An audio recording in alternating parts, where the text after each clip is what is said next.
You have seen the invitation letter. There are a number of things which we want to conclude today. As the program reads, and the most importantly, agreeing on what follows.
Other.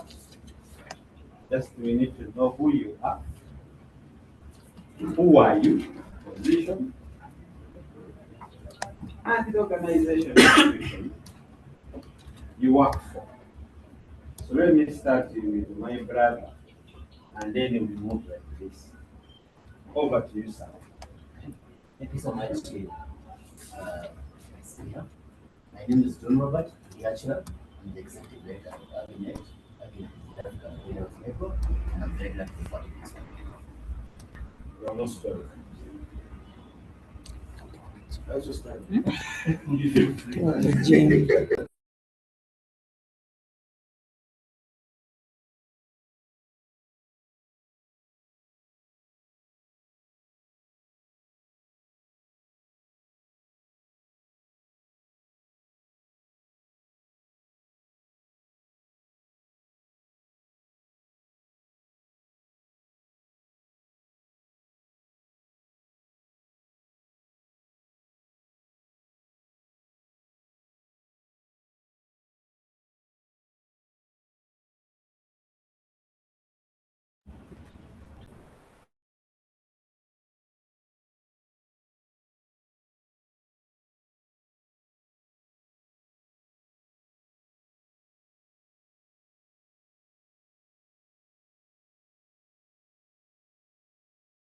Hello everyone, today I'm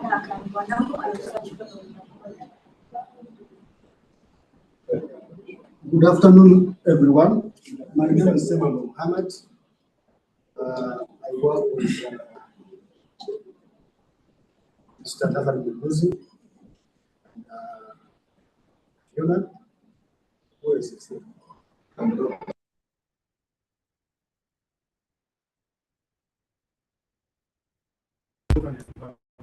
Happen to be here. But I used to introduce myself as a person who works with everybody. So I will still confirm. Sure. Good afternoon, everyone. I'm not going to give up first before the minute for what I'm doing. Most welcome. Good afternoon, everyone. My name is John Baptist Gonza. I'm a forest officer for the Ministry of Water. Most welcome. Yes, good afternoon, everyone. Adam Kusha is my name, forest officer. Good afternoon, everyone. Adikini, climate change officer. Introduce. Good afternoon, everyone. I'm Viola Lugo. I work with Emily. Good afternoon, Chaina Musa Emmanuel. I work with Emily. At the back. I think you introduce yourself last. Good afternoon, ladies and gentlemen. I'm Nachi Vanessa, and I work with the Red Lab and the Red I am Shinji Gasta. I work for Twitter Plus. I'm happy to be here. And then lastly. Good afternoon, everyone.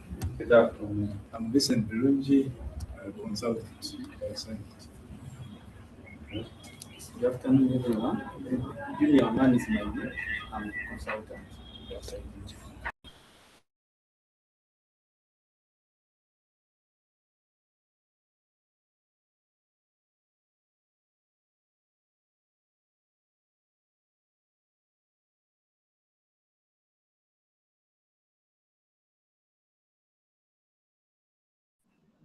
Can you, colleagues online, can you introduce yourselves? Can you introduce yourselves? Good afternoon, everyone. My name is Jembo Shamira, and I'm the writing teacher. I think we have a problem here with these IT things. I see NK. NK. Hey, please make sure we have audio coming out very well.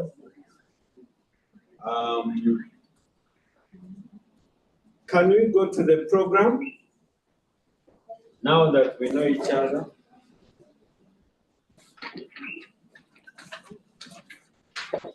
What you will be projecting.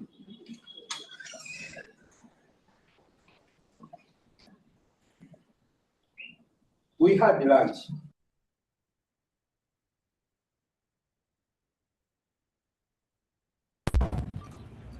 But we are not praying. Just can you lead us in prayer? You don't want to pray. So can you?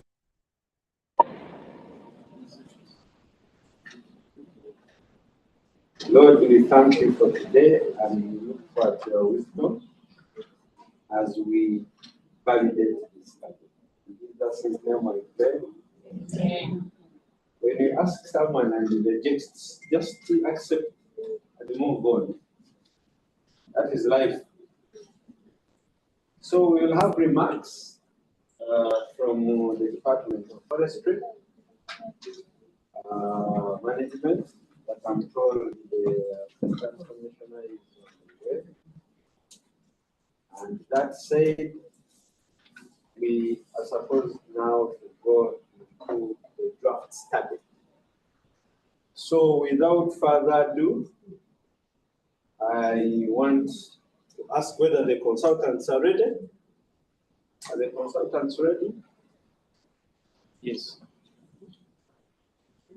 They will be ready once the presentation is uploaded. Please, can you go to this presentation?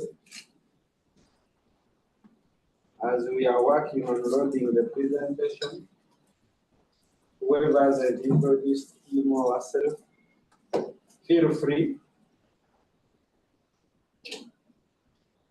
to get to know, for us to get to know you,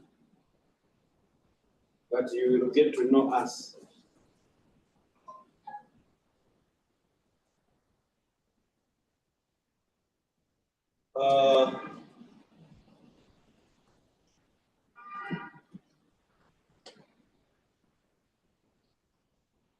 Please, can you note the presentation?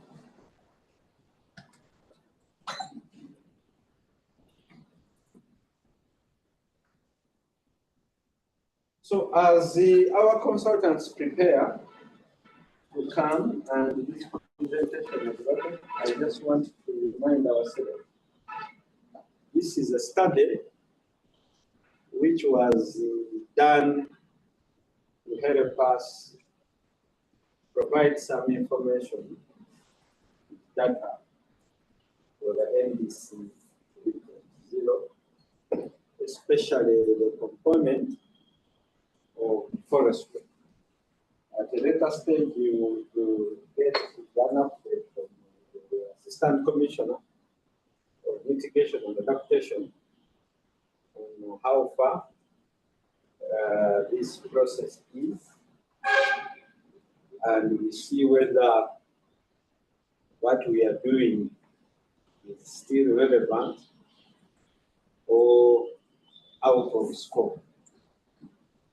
But also that there were some things we are asked to clarify on in the last consultative meeting, which was held in the Ministry of Water and Environment in Zira. And I hope that the consultants are now armed with information to respond to those issues which were not resolved the last time we were at the Ministry of Water and Environment.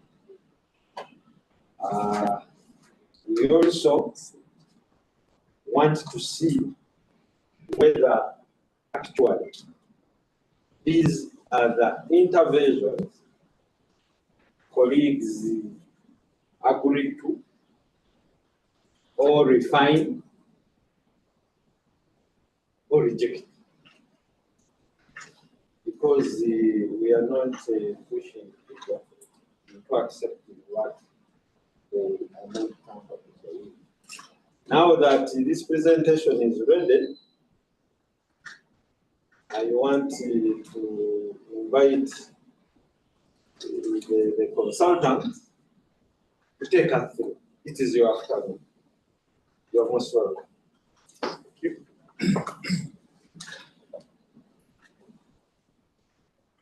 Thank you so much. Good afternoon again. Junior Man is my name. I was the lead consultant on this work.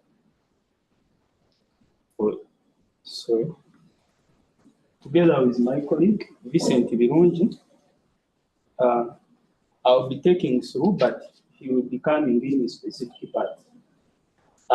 Just as to bring us to board, we have been having a couple of meetings about the same work. Yes, I think this one is the third meeting about the same work. So today we hope you validate the results, because we have really tried to incorporate or input all the issues that were raised previously or before. So that was the study. We are looking at the proposed NDC 3 forestry subsector targets and interventions. Another page. Just as an overview, we are looking at the LULUCF being central to Uganda's mitigation, delivering on removals and avoiding emissions through conservation, restoration, and sustainable food supply. So as we are very well aware of that ambitious target under our NDP4 of 15.5 national forest cover by 2030, But also the NDC3 must translate this into something measurable, time-bound and financially aligned targets that fit the Uganda's context. The study therefore called a desk review for a lot of reviews with some scenario modeling, as you are going to see, to come up with these targets, both GHG and non-GHG targets, but also to look at the interventions, both adaptation and mitigation adaptations. So these were some of the literatures reviewed: the mitigation assessment report, the NDC 2.0 stock take report, second biannual update report, 2025, NFA event report, 2019, and NDB4. This together also looking at or benchmarking on the study we had the previous year, which was that study of estimating emissions and reductions from deforestation. Next point, please.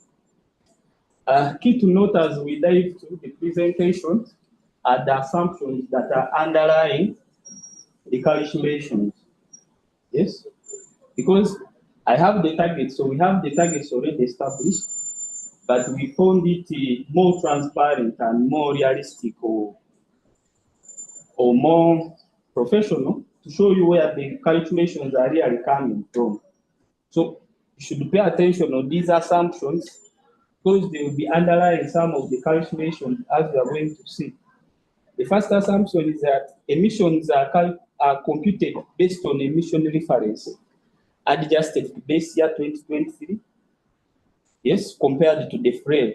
So our base year of our computations is 2023, not so, but comparing it to the what?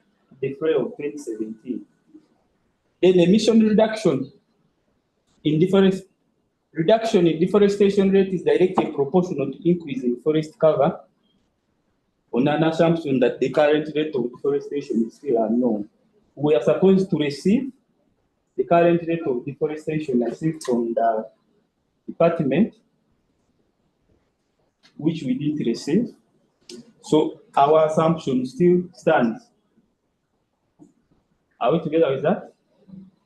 So the mitigation potential determined from annual removal factor. So the mitigation potential are determined by multiplying the carbon stocks or removals, the carbon stocks with that IPCC default factor to get the mitigation potential. But the other one is that annual afforestation rates of 500 hectares per year under NDP4 to meet the unconditional target of 2030 under mitigation. But also reduced deforestation and sustainable forest management baselines are adopted from IFPA-CD project. And that scaling factor or that 20% of total agriculture and land managed by households adopted from the annual agricultural survey UBOS is assumed in 2030 and 2035 calculations. Are we together? So before we dive into the presentation, we have the forest cover trend of the country 1990-2023. Again, 2023 is the base year throughout the calculation, take note. And the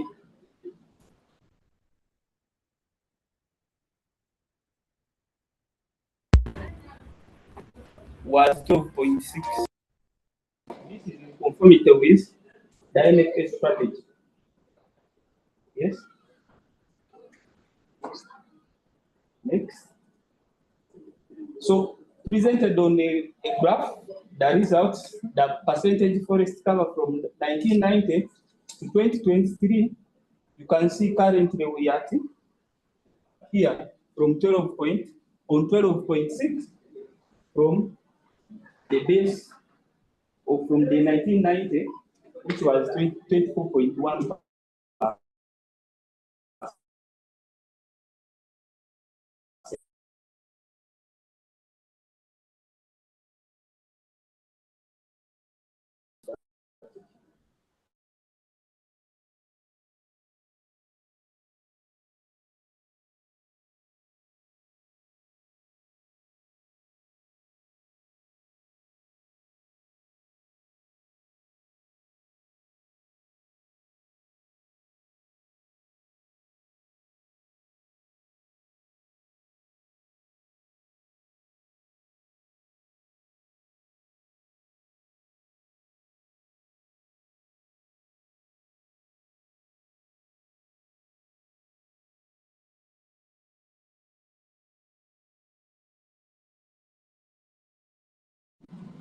You have to note that the targets are both GHG and non-GHG in nature, as we shall see down.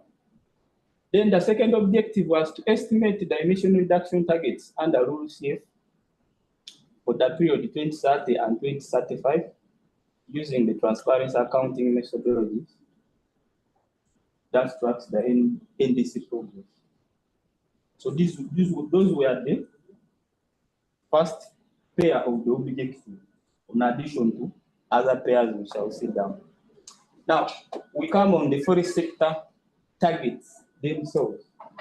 Now, to start, we start with the non-GHG targets. As we know by definition that the non-GHG targets, these are the benchmarks countries set to track progress, but they are not related to emission reduction or removals. So you look at any other benchmarks or targets which can help countries to reduce on their emissions. Now, using the base year 2023, I say 2023 is our base year.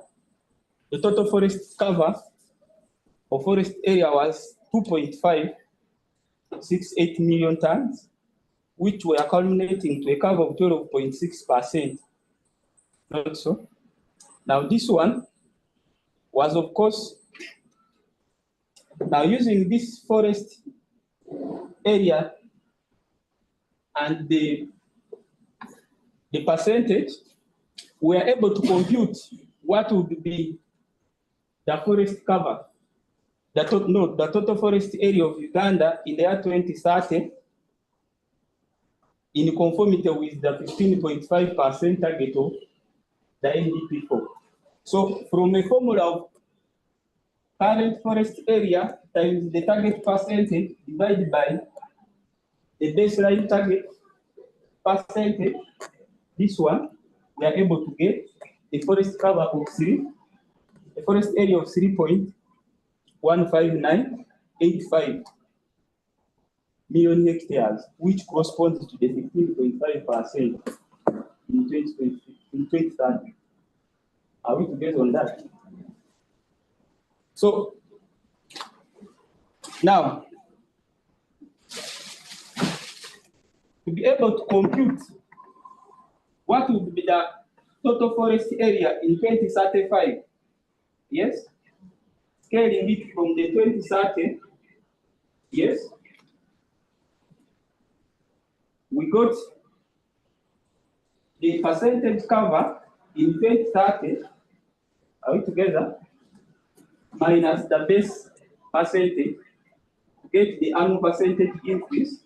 When you subtract this from this, you get around 2.9% also.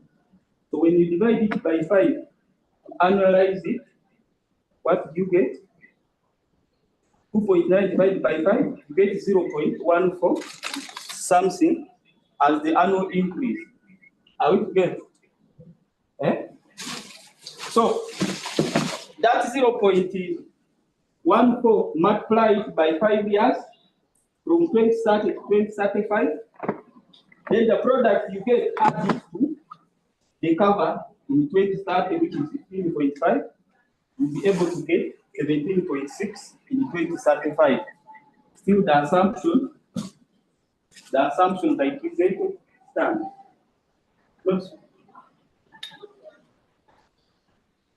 Another slide. So from the calculations, now, when you get the forest cover requirement or the cover requirement target, because when you get the previous slide, when you get the forest area in 2030, you subtract it from the forest area in 2023, not so, you get around 59119. So that is the area you will require to add on the baseline forest area to be able to meet this target by 2030. I think we are together. Not so? Yes. So go to the next slide. So this is the area you need to add on the baseline 2023 2.5 hectares to be able to scale it to 15.5%, the target that is established by NDP4. by 2030. Are we together? So the same applies. When you get the area, you scale. Now, when you get the previous slide, when you get this area here, yes, the 3.5 in 2035, remove it from this area here. I said that area, the 3.5, is calculated from the annual increment target you are getting, add it on the baseline 15.5, you get 17.6. Repeat the calculation. The area you're having is 3.1 times the target, which you want in 2035, which is 17.6, divided by 15.5. You will get 3.5 as the total area in 2035. That one is here. So when you get this area in 2035, again to get the additional requirement, on cover requirement, or the area you need to add on the total area in 2030 to be able to hit the 17.6% in 2035, not so. You are going to do a subtraction, which is the other 3.5 minus 3.1. Go to the next slide. This is what we are having on this slide. So this is the additional area you need to add on the 2030 to be able to hit the 17.6%. But this is the area you need to add on the 2023 baseline forest area to be able to achieve the 15.5 target stated under the NDP4. Now, when you analyze these ones, because you have to get the annual required targets, when you divide through, so when you divide this from 2023 to 2030, those are 7 years. When you divide this by 7, annually, you need that.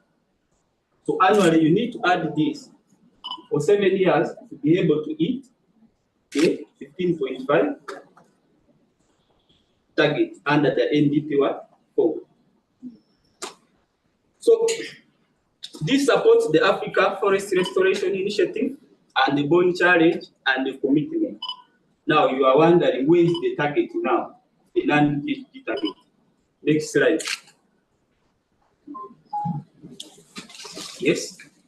Listen. Yeah, thank you, Jimmy. Now, we're going to be mixing. There was an assumption that we are appropriating the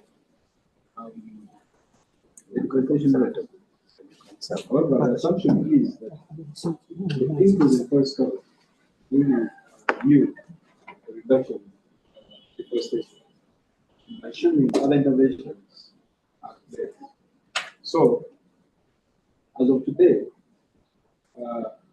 from the statistics by the Forest Authority, our deforestation rate, our loss in terms of acreage is around 11,000.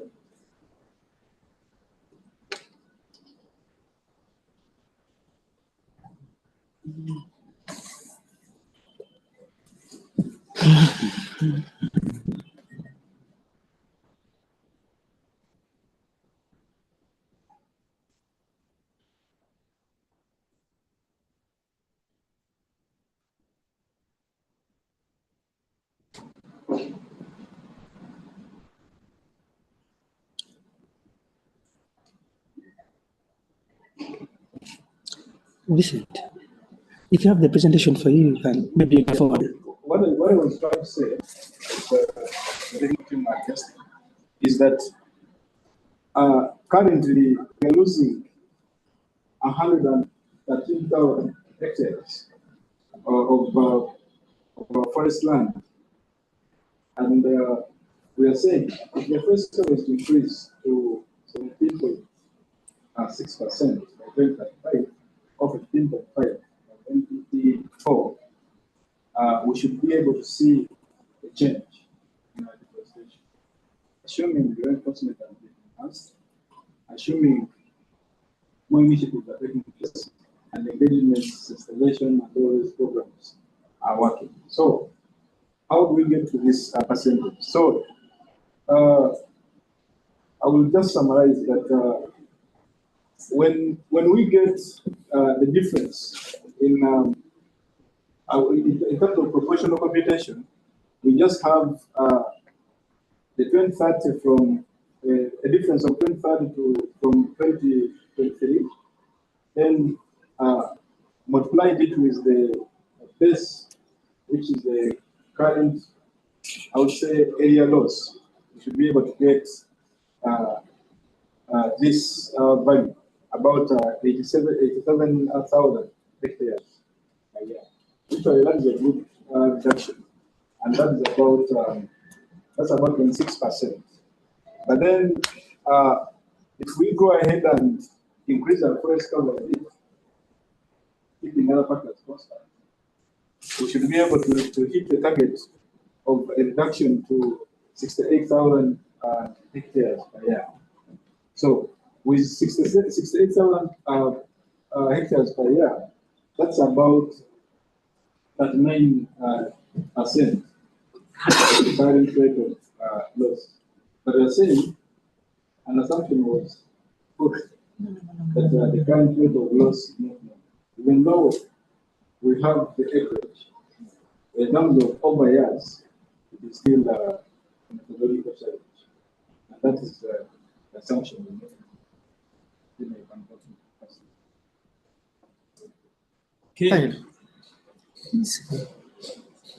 Are we together with that? So the other one was a preamble of what? Of the non-GHG target.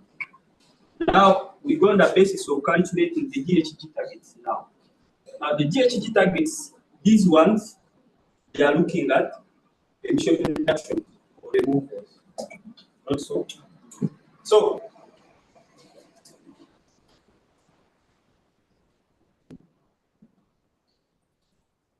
I think there's too much confusion, isn't it? And we will just have one slide as we go.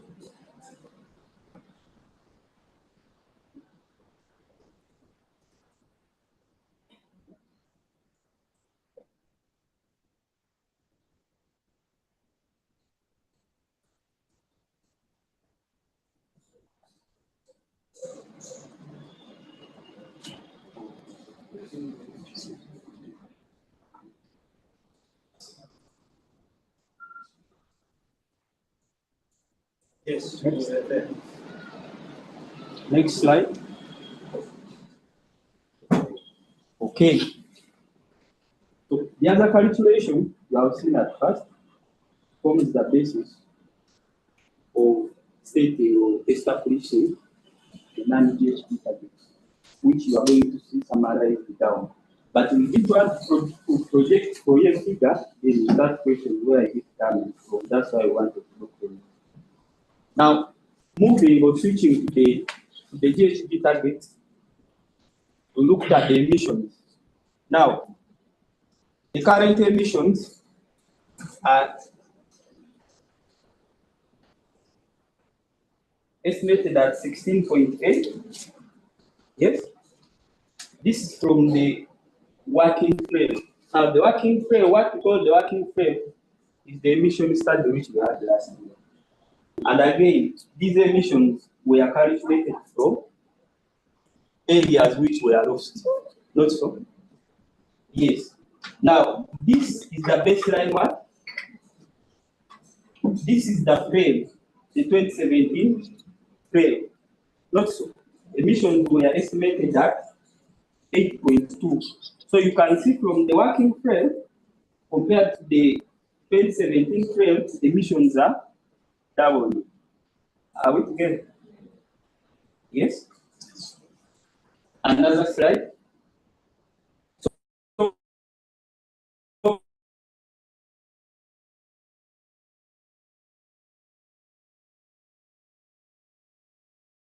the new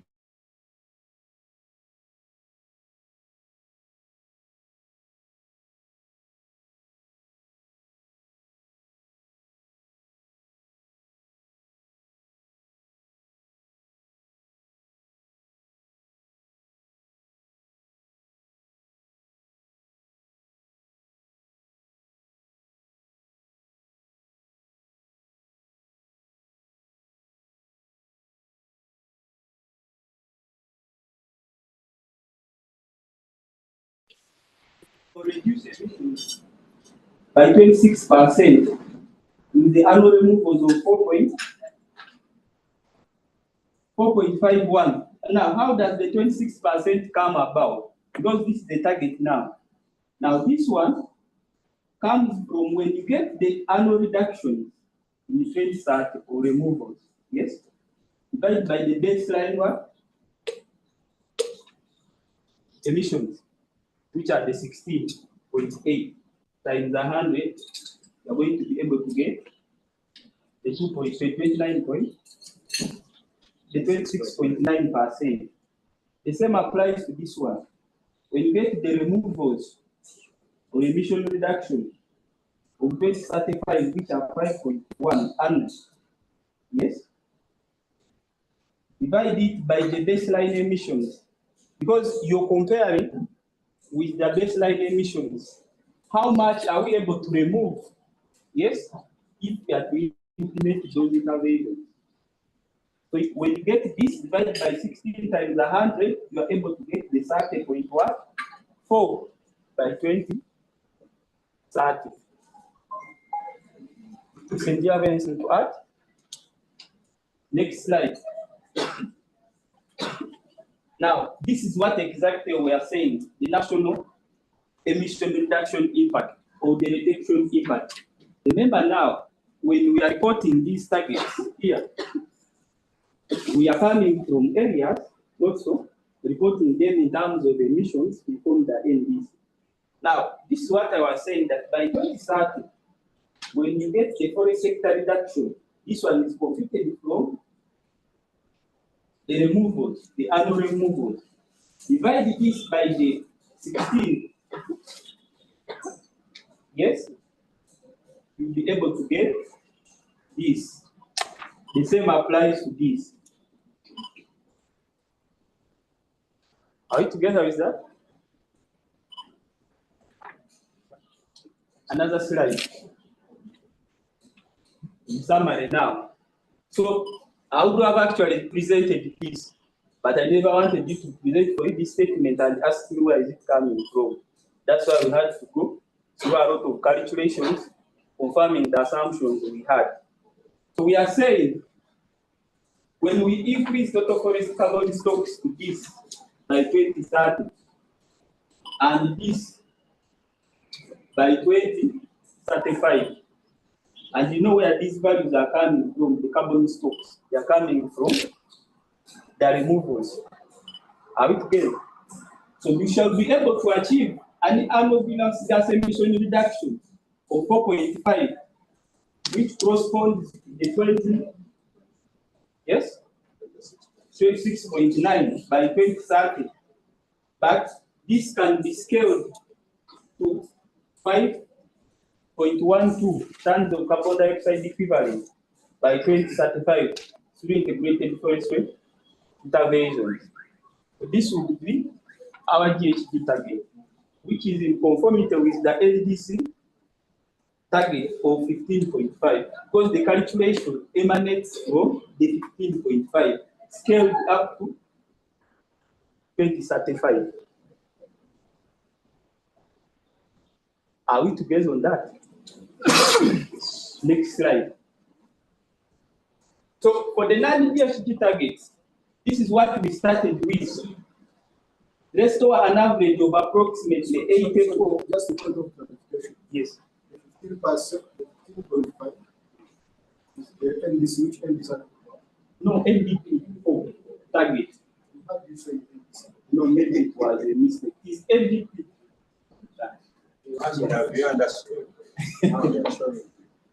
Are we together? The targets we are establishing are in conformity with the NDP target. I had the NDC. It's okay now. Yes. So the non-GHG target of, we should have a target of restoring an average of approximately 84,457 hectares of forest landscape annually. And this one is coming from the required target, the 591,199, which is the area you want to add, or which is the area you must add on the current forest cover, which is the baseline 2023, to achieve the 15.5 by 2030. Now, when you annualize dividing by 7 from 2023 to 2030, you get this one. When you multiply this one by 7, it should take you back to that area which we calculated first.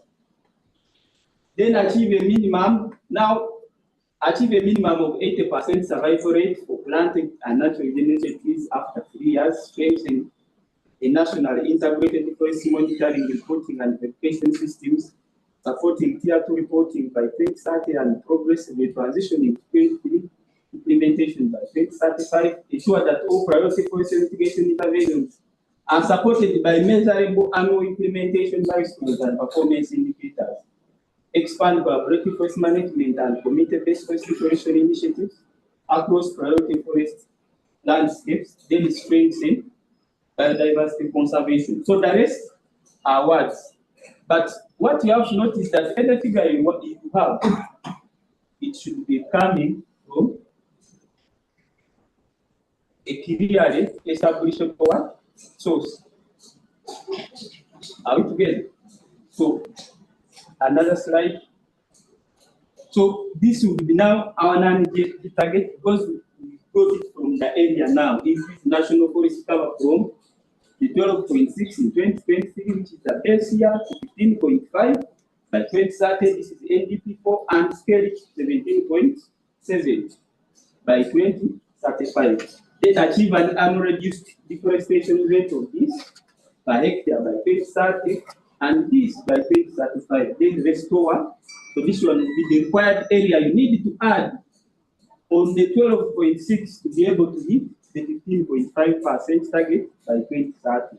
And when you calculate and scale it, this will be the area you need to add on the 2030 target, the 15.5, to be able to hit the 17.6 by 2035. So those are our targets. And by this, the first two objectives stop here. So can we stop exactly there? And we digest. We first take that. We first digest that. Colleagues, like Junior said, they were four objectives. Can you take us to the first two? The first two objectives in the study were, where are we coming from? We are coming from nationally established targets. Where are they established? NDP, only challenge. Huh? How many of you remember the Bond Challenge? Apart from the Zambia and FGA rotating. But we have the Bond Challenge, which many of us have forgotten. So these, we are supposed to ascertain them in lieu with now the information we want in NDC3, that is forest-related targets and indicators. Are they talking, or we are moving separately? Okay. The second objective, we talked of LULUCF. I assume all of us know what LULUCF means. Huh? Land use change, and forest. That is the subcategory under a follow. So, estimate the emission reduction targets under 2030, sorry, for 2030 and 2035, using transparent accounting method. Some of you have attended the NDC consultation. We have shared what they call requirements for successive NDC, especially the second NDC. one of the requirements is you have to account for your NDC. In the past, there was no requirement for you to account. In Uganda, account means you explain what you have done. That's it. In the NDC accounting, is unpack how you have reached what you are saying by detailing the methodologies, assumptions, and whatsoever. So that's NDC accounting. Okay? So, with those two objectives, the consultant has shared us. The floor is open. Comments, clarification, contributions. You are free to say there, my statistics is this, why the discrepancy, and so forth and so forth. So the floor is open. We want to leave this place by 4:30. We have another meeting at 5.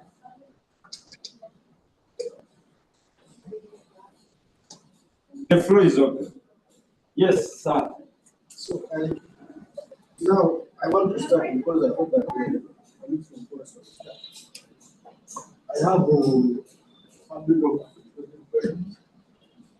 I also have some bit of technical questions. Yeah, come here to understand how are we done this. Because we are going to take is about the reporting, where I have a lot of questions. Now, number one, I will ask my question from Forest. It's a little question, are you comfortable with that? That's the question that we'll ask. Are you comfortable with that? Are we seeing some bit of harmonization in the statistics that we had? Looking at what we had in our NDP4, okay? What we had in our sector performance report, and what we had within our inventories as assessors. So are we aligned right now? That's the first important question, because there's no ownership of the user department. It's going to give us challenge in whatever intervention that we propose here. And it will be very difficult to track progress of the implementation. So that is the question which I'll get from Michael from Forest. We just need to park it aside. Now to our dear consultants or resource persons, whatever one we call. I saw a target for 2030 as 26, then the target for 2035 as 30. Isn't it? But you say that all of these have been informed by NDP4, if I'm not mistaken. Now, should we take it that all is condition or not all being condition? Because what is in NDP4, maybe the team here can clarify that our way committee are going to do it. Now we are looking for conditionalities. Is everything packaged here, the target for the 2030 and the target for the 2035, is it all condition or it is unconditional? So I think we need to give us that hint. Or it is just a general target where we might be government need to do detailed work to define the conditionalities. Whether which percentage of the 26% of the target of 2030 is that the whole of that total that we're targeting, is it unconditional? The same applies to 2030. For me, that would be really very, very important. And I think the other question which I want to ask is on the non-GFG targets. I saw a figure which is about 5 something like that, which is committed for 2035. Exactly, there I think. So we assume that when the forestry people now go to the second last NDC, which is NDC number 5, NDP number 5, that is going to be the alignment as a new one. Because remember, this one is pushing us up to 2030. Isn't it? Then we shall have also for 2035. If you look into that, the one which is proposed here for 2035 is seemingly something that the department is comfortable also to try to push, because they cannot go beyond this. That means that we are setting a target. When it comes to NDP number 5, they can't go beyond this. It is either this and above or exactly that one. So something that we need to take into consideration. And then my last question is about the non-PhD targets. That all the targets that we set ourselves, can we easily track them? Can we monitor them? Is the baseline the constant in all the aspects of the assessment? Or is certain baseline where you choose from this year, then you go to another intervention, maybe the baseline is from another year. So is the baseline really uniform? If you're looking at 2023, everything is aligned with 2023. All the interventions in the baseline are below 2023, and some of them may be above 2023. Over to you, Moderator. Thank you very much for the targeted question. I am opening up to people. Just raise your hand and the question. Yes, please. I would like to refer to what the commissioner started asking colleagues from the forestry management department of forestry management. That is the same. Don't force answer. Okay, the department responsible for forest management. Forestry, not forest. Forestry. Yes, I said forestry. There is a difference between the forestry. Yes, I know forest. I say forestry. Yes. He posed the question to say, are we comfortable with the findings, with the results? It is a big question for us to respond within the forest sector. I wonder whether I wonder why there were no representatives from those responsible for data collection and management. For example, GIS personnel here present today in the final discussion. I am perturbed by the fact that in the assumptions, there was an assumption related to the rate of deforestation, which is unknown. Unknown why? We have been using a certain rate of deforestation in Uganda. But here, the consultants choose to say unknown. Unknown partly because we have got different data sources and we have not harmonized. How will that impact the results of this model?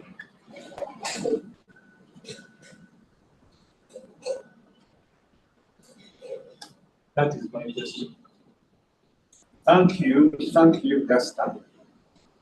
Unknown and how it will impact the result. I want to take CD Azaf. You have the floor. First, my apologies for arriving late. No, because I have many questions. I have the point. Oh, okay. After the apology, I want to thank through you these men and women as well. Only and ministry who doing the same. Since I have come late, the first thing I listen. If there is an opportunity to share the draft report, I'm requesting for that permission. And then if I have an opinion, I'm requesting people Thank you. Who showed love? I didn't know Zambia has become so diplomatic. For Australia. Oh, yes. You have the floor, sir. Okay, thank you. Sorry. Thanks to the consultants. I'm also not a forester, but I was enjoying the story and the assumptions and what. I'm also concerned about the assumptions, especially with regard to reducing the forest loss. The assumption is that there is improvement in enforcement and we reduce the forest loss, and then the story continues. I'm looking at a scenario whereby the aspects to do with the increase in population, meaning that it's not necessarily that it is only the people doing the illegal activities that are leading to the forest loss, but the demand of the increasing population as well increase in the reduction of the loss. So when we only talk about enforcement, and we're missing out something on the other side that still you can increase enforcement and the loss also continues if other factors are not considered. So I would look at a scenario whereby if we have the annual loss, like the pastor was saying, and we try to increase the target, the annual increase, that would help us be able to safer. And I show you that we shall have more enforcement, and that will help us reduce, and so we have a lower target. Thank you. Thank you, Nathan, for your observation and also recommendation. Now, consultant, can you respond to what you can manage? Okay. Thank you so much. Yes. Yeah. We appreciate the questions. And I repeat them for you, or you have? I captured it. If I miss one. Okay. One. So there was a question related to GFF, so I think I'm not fit to respond to it. It will be best. Okay? But just for the rest in the room, we had a meeting with the department, and the discussion had actually picked up with an enhancement of implementation. However, we found that that was not substantial enough to include into the assessment. So, from one of the assumptions is that we are computing our emissions from purely deforestation. Okay? So, for other statistics, I will let the initiative to answer. Then, question 2 was on the issue of target. Yes, that is our next 2 objectives. Whether the question was, should we take it that all are conditional or non-conditional? So, maybe as a chief of FAO during that presentation, we realized that when you look at the country resources up to 2030, literally, it appears more likely that 2030 targets are more unconditional. I don't know if you, I know, I'm a education commissioner who knows the game, but to the rest, when you look at the, even though we have the targets, but when you look at the combination we got for 2030, okay, we're trying to align with the NDP. Now, the NDP says this is what we have, and this is what we think we shall achieve. So, in one more together, you find that the resources to achieve that is what the company already committed, and that's the unconditional. Okay? However, to achieve the NDC 3 targets, okay, that we are going to say, we see that we are going to scale for the next 5 years. Okay? And then is what we wish to seek in the conditional period. Okay? Where we see international funding, transfer technology, and so on. So that would be, I would say, a quick chat. Someone asked me about the target. Okay? Yes. And then the non-digital target of 500,000. 521,199 hectares. Now, when we go back to that area, we're saying, now that's where the ambitious comes in. We're saying the NDP commits 250,000 hectares, okay, which translates into roughly 50,000 hectares. So when we go to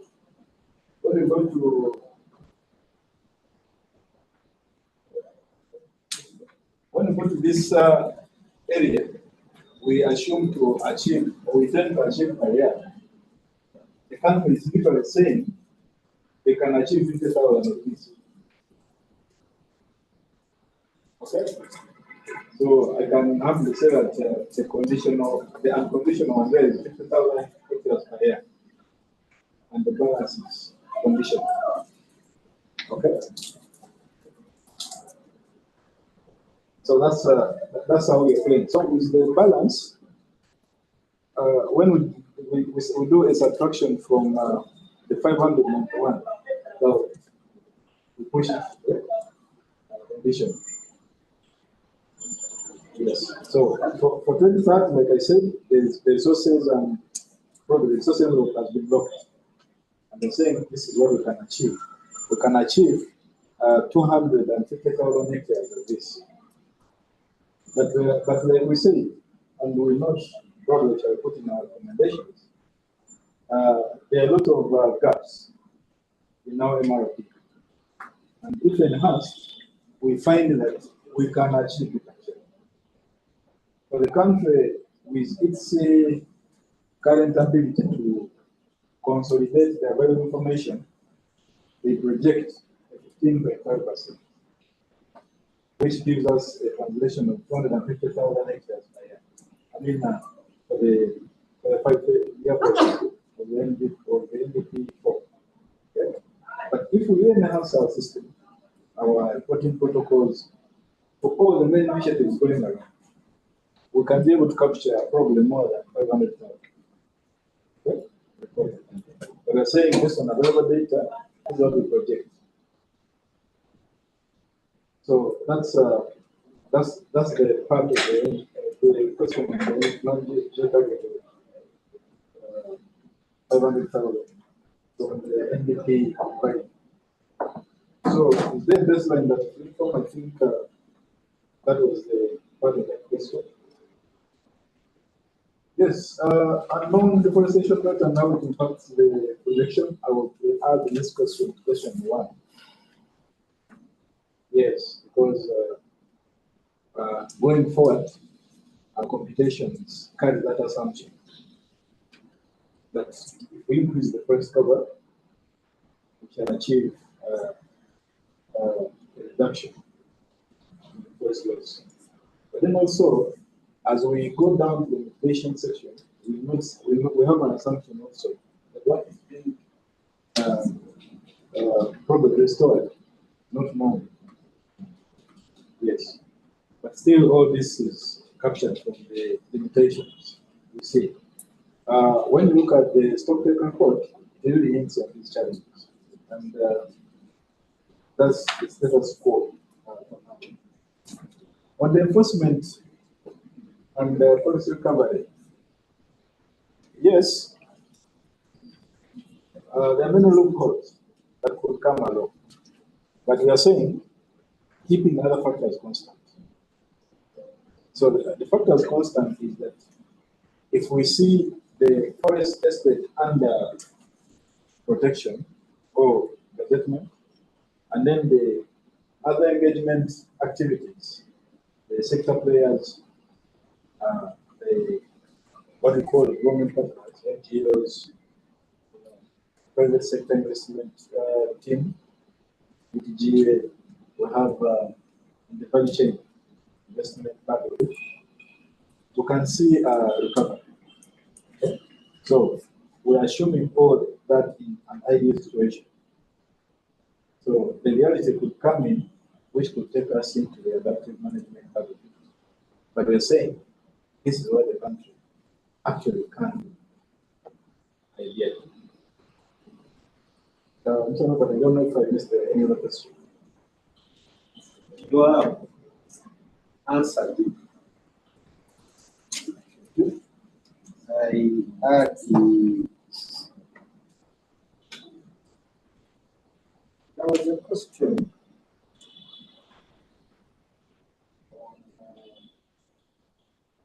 Which was raised in the party. Because we keep that. Consultants, they are not investigations. But there is something critical. Commission climate change. Can we go back to targets? The non-PhD targets.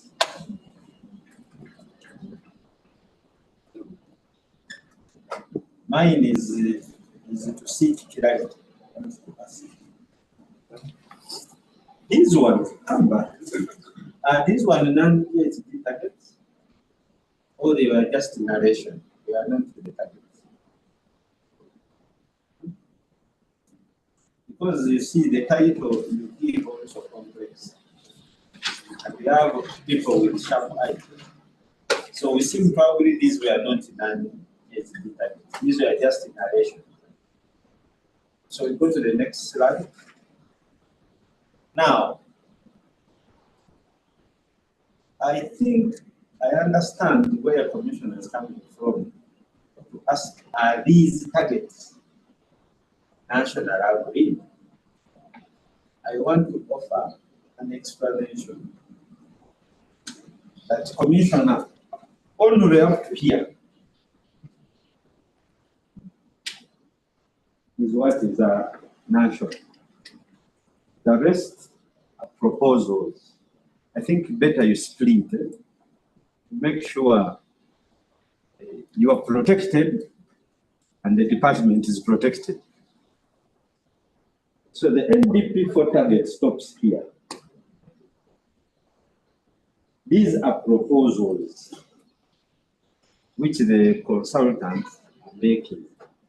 I think it would be good to show this is the national non-GHG target as per NDP 4, but these are the computations we are proposing such that we don't cause friction, like imposing a target which has not gone through the ministerial process. We know it is a robust process also.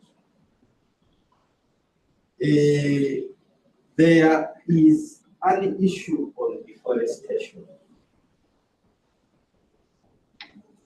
I know we have a pattern now. We support the forestry monitoring system. I don't want to push pattern on that.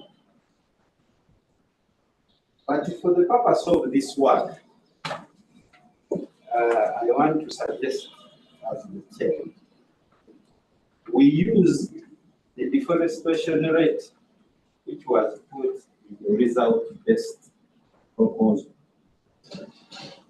Because it came from government. Remember that deforestation rate which was used to compute the FREL, the 15-year FREL, which is around 50,000 hectares a year. You know, when we are computing the FREL, we looked at the emissions, or we looked at deforestation from 2000 to 2015. The Zambians are the one who did the FREL. Actually, I was going to ask you, instead of just taking it, Zambia having some additional information behind that.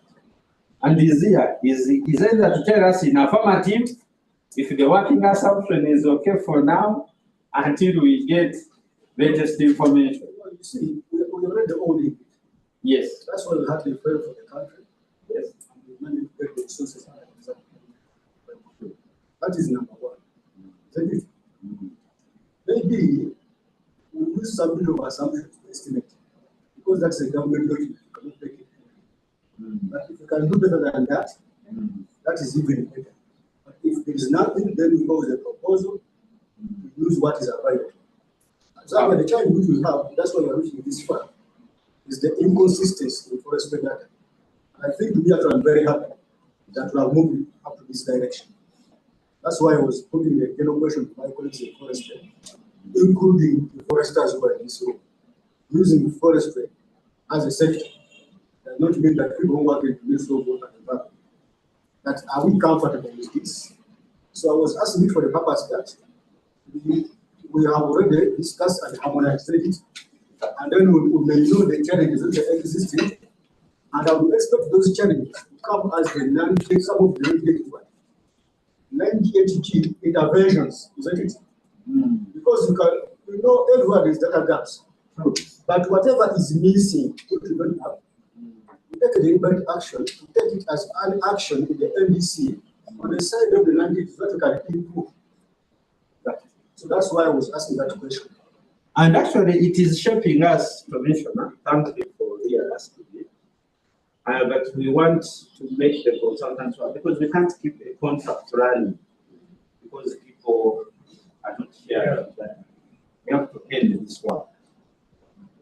So, if it is in the agreement this way, then that means that the baseline deforestation rate we are using is going to be 50,000 per hectare per year, which is from the frame. Are we agreeing? Just the caveat, sir. Yes. Because they have used 2023. Yes. And the other is 20. Yes. You have to give them permission to break that before the appointed baseline is identical to the other one. So they have to give them the permission to project that baseline 2023, which I suspect they have done.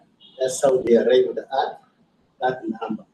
My request was just like you had put, that if they have had a chance to look at the Ugandan frame, which also benefited from international assessment and support, it was the facilitating support.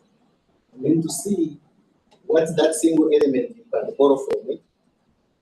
Currently, the same partner is supporting the country to prepare the next revision of the frame and the supportive technical annex. So at least one parameter would be similar or related to the one of deforestation. The other parameter, the other one doesn't consider them. So the one of deforestation is related to what the one of consider. Currently, they are looking for information on good degradation, and if additional information is available, we want to start enhancing, especially the data implementation. Zambia, me, I want to, I really.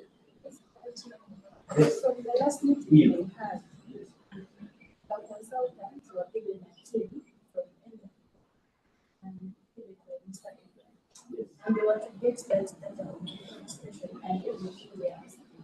I don't know if they like that. They held meetings and we were told it is working. That is why I think I want to go into that. And this is why I'm proposing to this validation meeting. Now I'm coming up with a major proposal. In the circumstances, these talks are not ending. Me and you, we know why they might not end. Because there is ongoing program support for FRED. If today I release you the anticipated result, you might not do the work. So that means you will have it. So we need also to trade that here. So the assumption I'm saying, that we are saying, what if they do an adjustment? Because we know these are 10 years, from 2015 to maybe 25, those are 10 years. So many things have changed. But the bridger proposal made, supposedly, these discussions you have said do not give what Xavier is saying and adjusted the baseline forestation. We may, because also we need a baseline nationally owned. A baseline nationally owned is much better than a baseline computed. So a baseline nationally owned is what is already communicated, which is the FREL. So when you divide that area of deforestation reported in the FREL by that here, you get 50 hectares, around 50 hectares with some 50 per year. Now, to qualify these people's target, because commissioners' issue is, where are you getting these things? So to qualify them, they need a baseline they are coming from. That's why I'm saying, here now, to qualify this and say maybe, achieve annual reduction in deforestation rate from the 50,000, you get me? Maybe now this, such that a reader gets to know where you are coming from, where you want to go.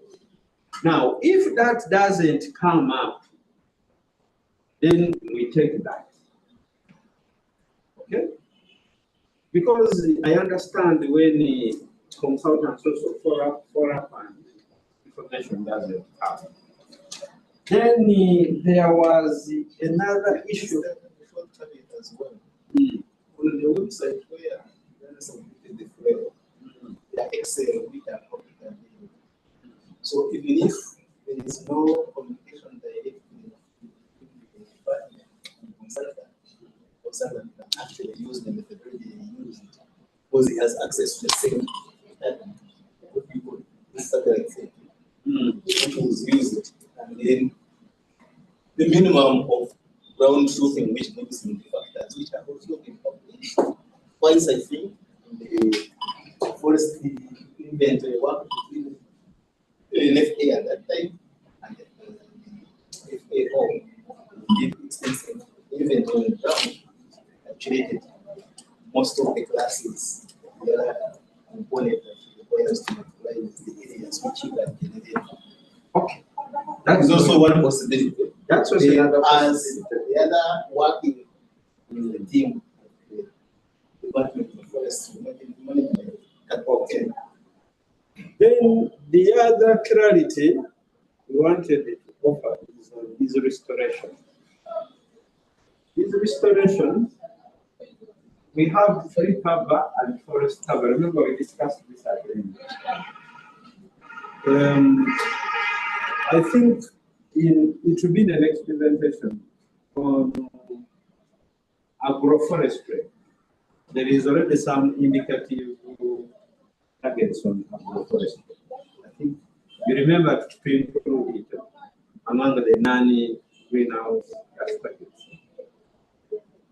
So this is on reforestation, the forest estate, and it is cumulative, meaning that cumulatively by 2030, remember the forest cover, this forest cover is cumulative.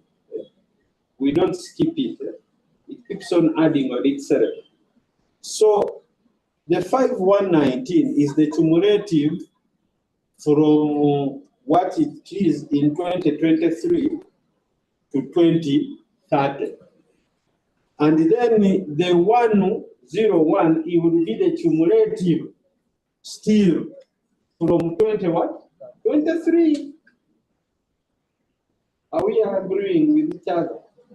So because also we don't want to send different messages to say this is what the consultants are proposing as restoration between 2030 and 2035. No.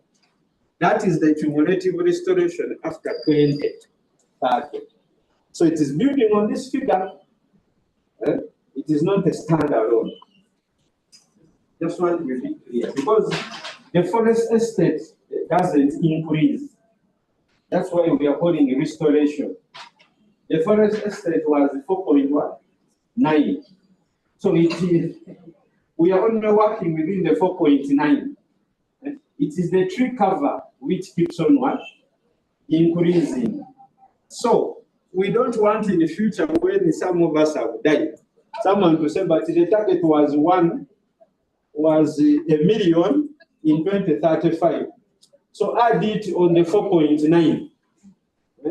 Then now you increase the forest cover to 5.9 something. We are still within the 4.9, but we are restoring. So to show you the mathematics that it works, can you take us back on that table? Because the consultants have been presenting so many figures. Go back on the table of forest trends.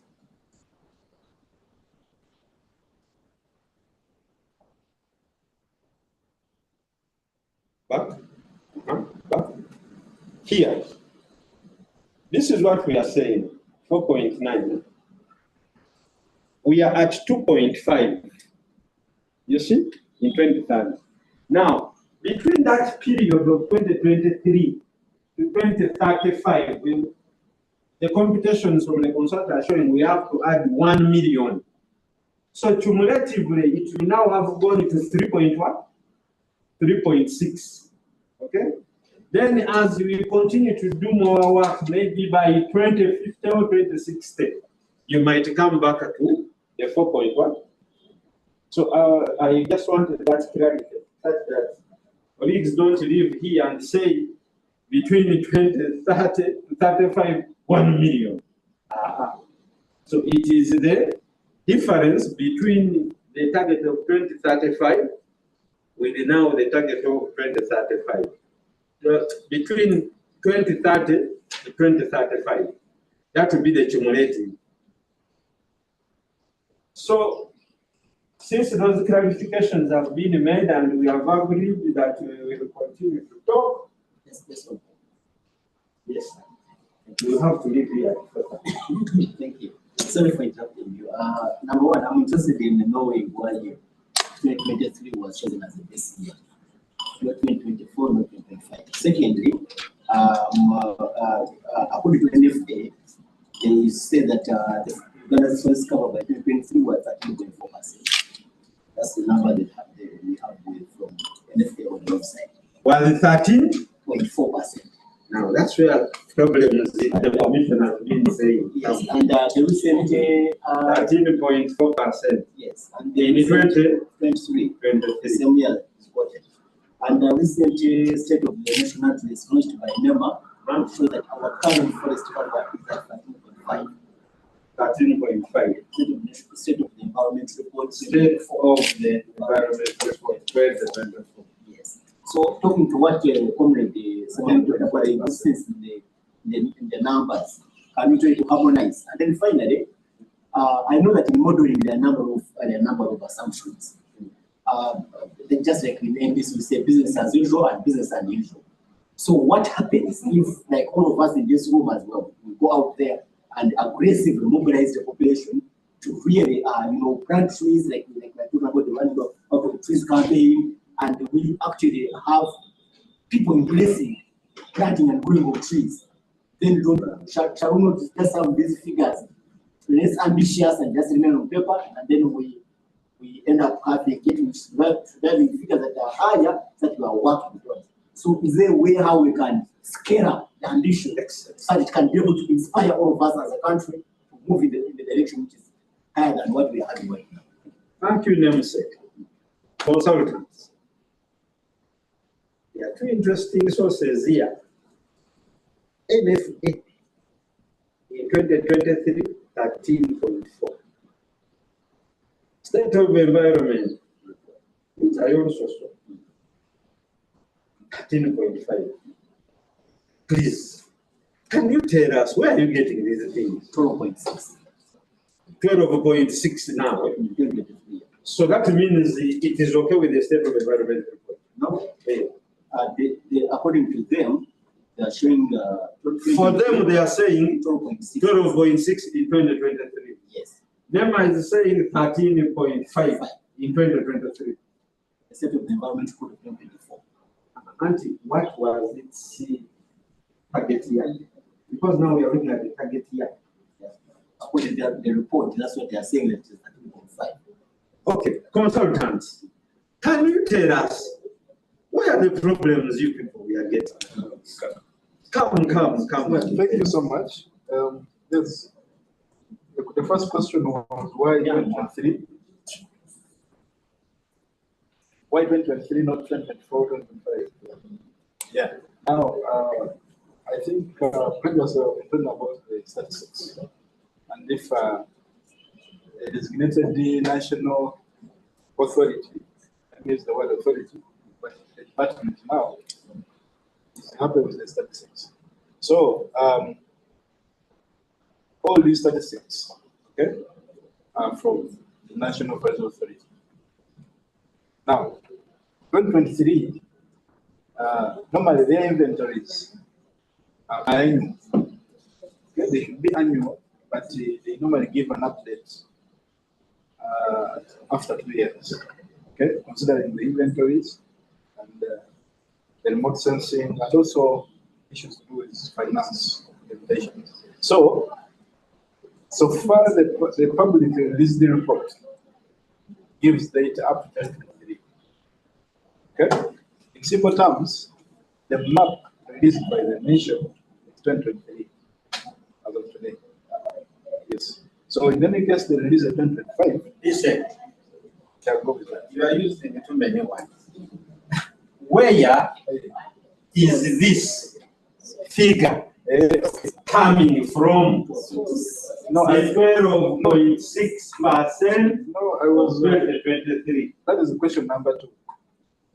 So question number 2. You want us? So I think no, I was trying to get into yeah. So question number 2 was we're having 12.6. Okay, yet NFA, I don't know which report, has 13.4, and then State of Environment report, which I think had 13.1. Okay, all national forest statistics should be validated by a designated authority.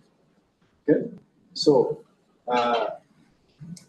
from the previous study, where we quoted the National State of Environment report, okay, the statistics were disputed. And so we went back for the NFA. So this table, as it appears, or the graph that you saw, is within the National Forest Strategy or investment plan. Okay? So we would say we adopted the table. And then our computation that the first year, we took this 12.6%. Okay? Now you see, you have taken us in circles, you man. Had you said that, we would have moved. Yeah. So in a nutshell, this table is gotten from NFA. In the NFA Forestry Investment Plan. Okay? Now, why I like NDC? It is the only national process which is bringing harmonization. So you can see those are the challenges the consultants have made, the ones you are meeting, of different figures. The State of Environment report, I think when you probed, they said who shared the table, no one knew how the table entered the State of Environment. So, Robert, yes, Chair. just to give your names, it is related to the question which I asked. Are we comfortable? Because, and that's why I said that this study, which you are seeing, and it's going directly to form our NDC. Because our NDC anticipate that majority of the component under education is really on forest. So we notice that there is a inconsistency in statistics. We go to UBOS, they publish something different, certain environmental report is different, ministry performance reports different. Sometimes it depends on who is asking and then you put there. But for us, we are not for that. Because here we are ought to explain the NDC, the criteria, the transparency. So that's why the teams came together. The NFA, the people who are in the ministry, now it is one team. And then the researchers. But how do you harmonize the statistics to come to a conclusion? Because if you know the clear baseline, all of us will have. The rest is a walkover, isn't it? So that's why we are here as teams to agree. Taking the question which Gasta asked, that where are they put the inventory of NFA? Isn't it? We have had several discussions with them. They also admit their challenges here and there, but we need to improve. And Chair, Robert, this brings me to my last request, not a question, from the consultant.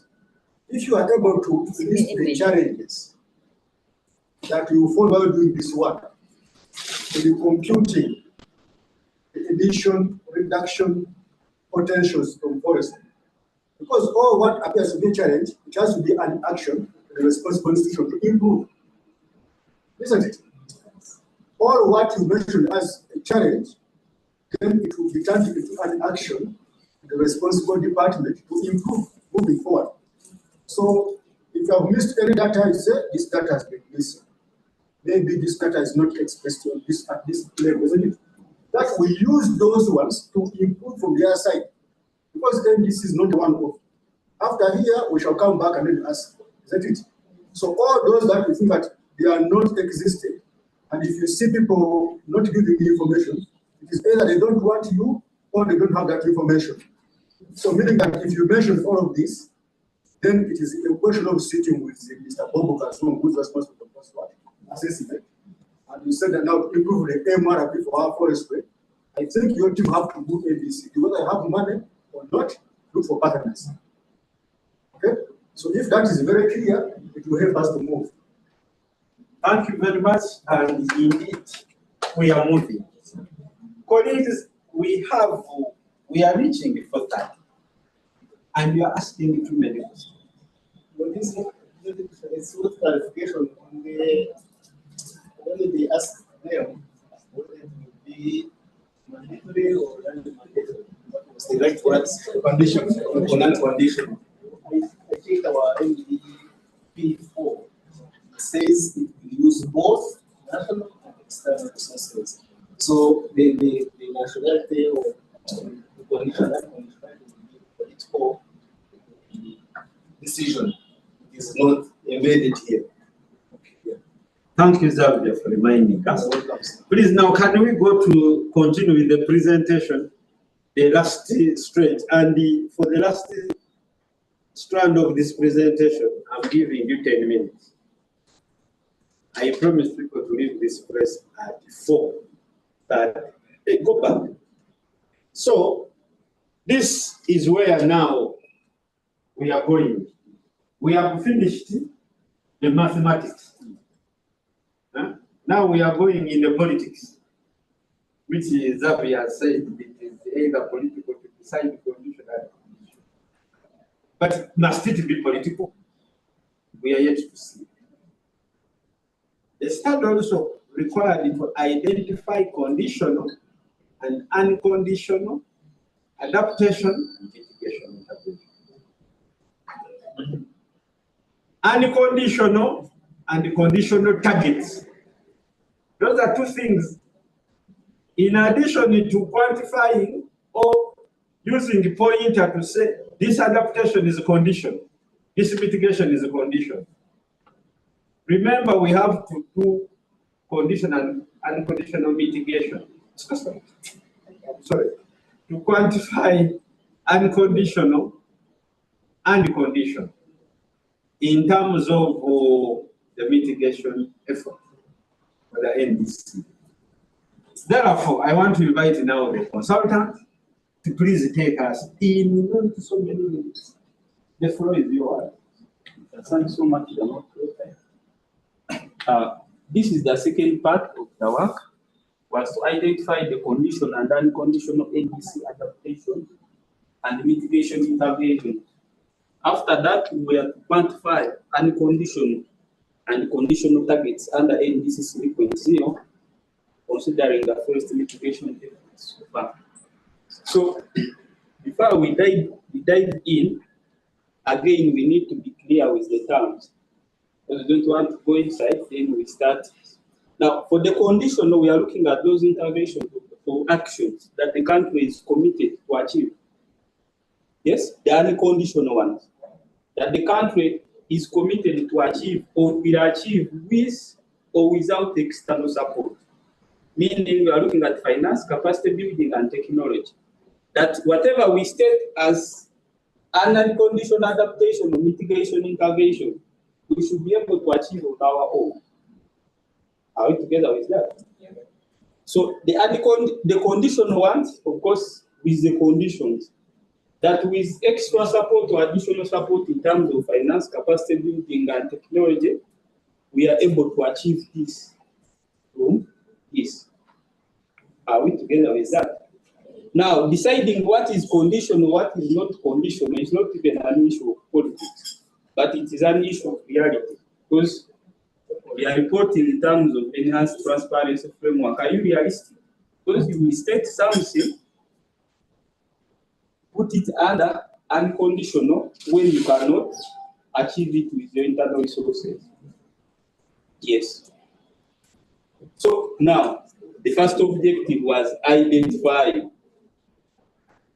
the interventions, adaptation, mitigation. First, before we decide is it conditional or unconditional. These are some of the interventions we identified through, of course, through literature. Now, for you to be able to decide, first we also have to acknowledge there is no recognized methodology of deciding whether it should be conditional and unconditional. Said it is internally within the country. Yes? And when you read the NDCs of, for example, Guyana has submitted the same NDCs, you look at those things which they committed they can achieve. Can we increase that font? Colleagues, can you see?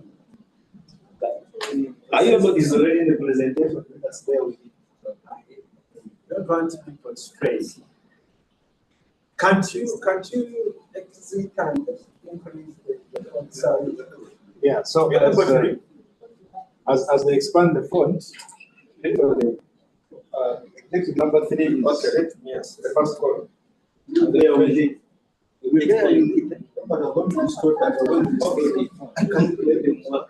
Okay. We are in your hands. The guys like me in the front. Yeah, I was saying as really as back. Objective number 3 is the first column. Identification. However, the gain is within the baseline and the target area. Okay, and of course, in the main report, okay, we shall try to break down a little bit what we assign to the conditional and non-conditional. But here we report absolute values. So just take copy to Mr. Not here, but the mathematics and the logic is within the sensor there. You can take it. Yes. Now, as we move down to establish what is condition, what is unconditional, key the baseline. Because whatever you establish on your target as conditional or unconditional, that depends on the basis of your baseline. So the baseline should be clear. You should be able, that's why you see somewhere we have placed to be established, we go to establish the baseline. And one of the reasons we are here, we opted also to ask you, can you help us get the baseline? As we help you, so how we obtained our baseline. Yes? Are we together with that? We are together with you. Objective 3 was identifying the interventions. So I'll first read the interventions. So after identifying the interventions, we get the baseline. So from the baseline, we can be able to project, or we can be able to decide whether this is conditional, this is unconditional. Now, from this table of hours, whatever is labeled under targets 2030 is unconditional. I know some of you are now scared, the figures look big, but we shall show you why we have this figure here like this. So one of the intervention was intensify and sustain. Now we started with adaptation interventions because we have adaptation and mitigation. So your adaptation interventions, is it conditional or unconditional? Then we quantify the target from there. Now you have to realize that one of the intervention was intensify and sustain afforestation and reforestation, establish and promote inclusive agroforestry systems, reduce degraded forest landscapes, Restore. Restore Also, you are not reading. restore degraded forest landscapes, promote gender responsive, sustainable forest management, and the rest. Vincent, do you have anything to input here? Yes, for the team.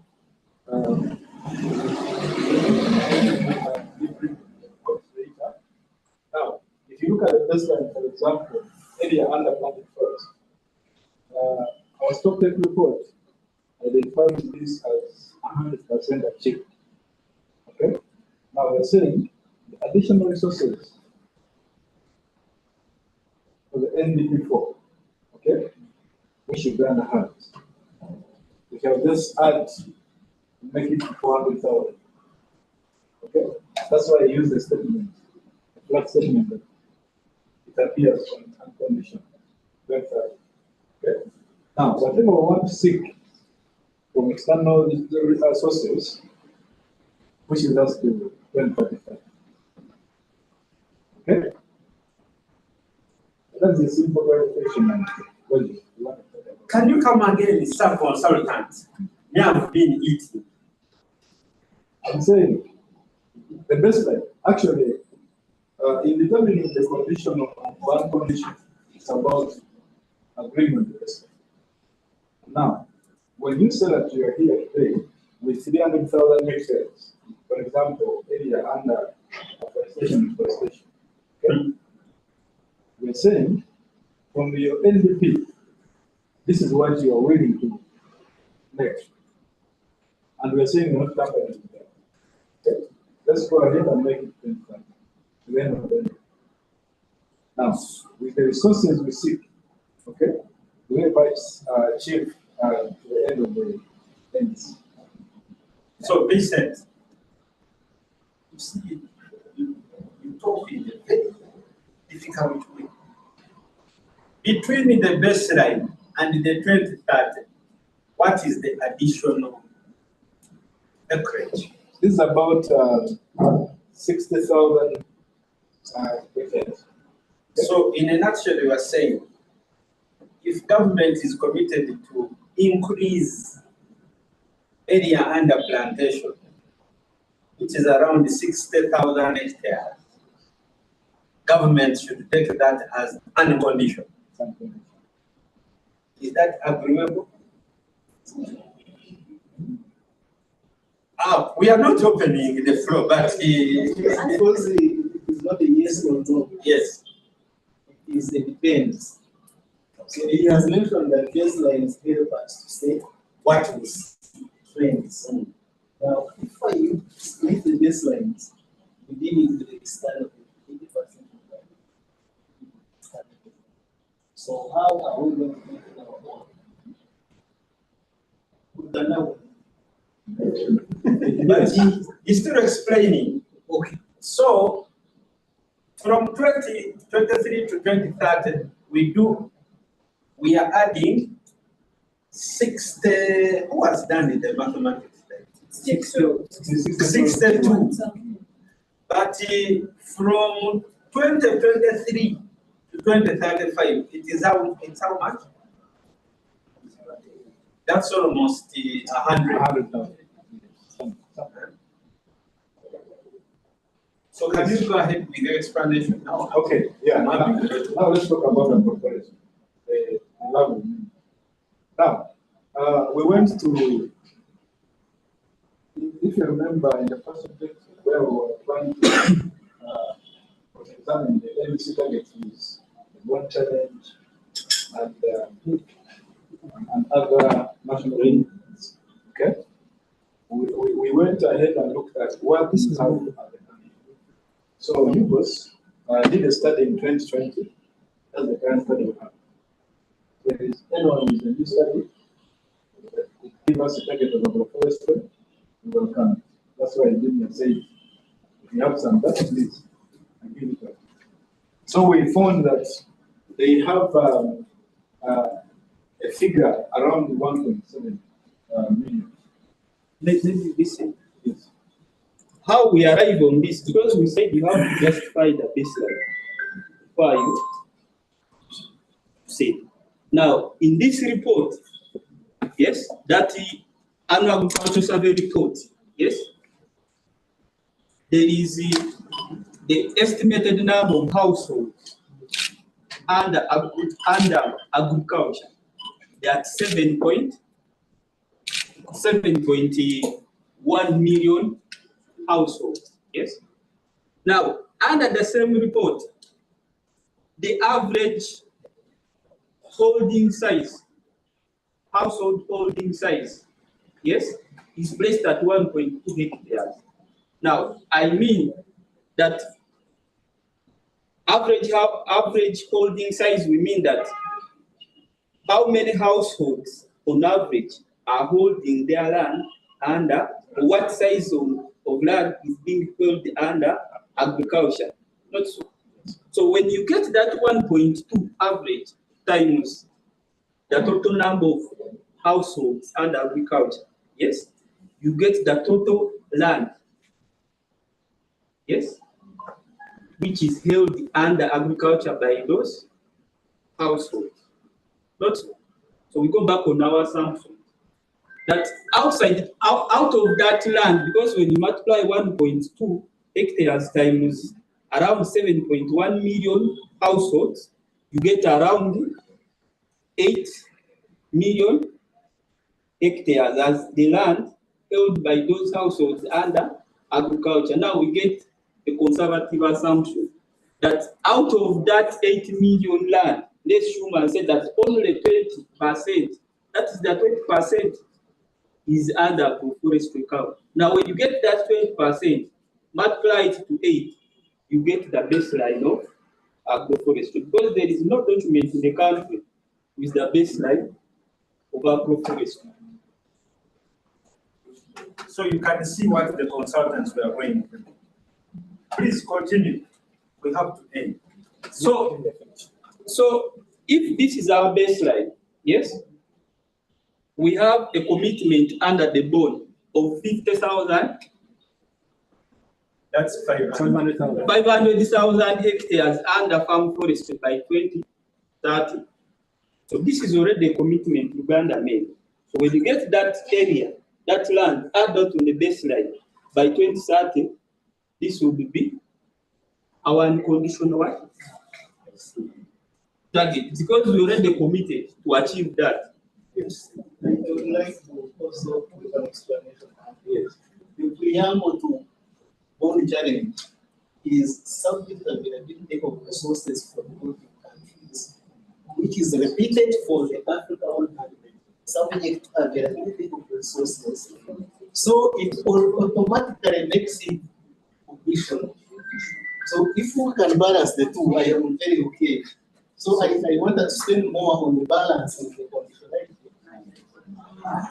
I have no problem with that. We are in this thing together. Yes. Let's first agree on the targets before we separate condition and condition. Yes. Let's agree on the targets, then we will come on the condition. I'm enjoying. Now we see that when you look at again that target, the IH target of 1 point, when you get this area here, there's 3.5 million hectares, not so, by 2035, and subtract it from the baseline, because we are trying to avoid to divide. For example, you divide this by 5. Since the NDC is supposed to show additionality and increment. So when you subtract this from this, yes, you get around 1.8.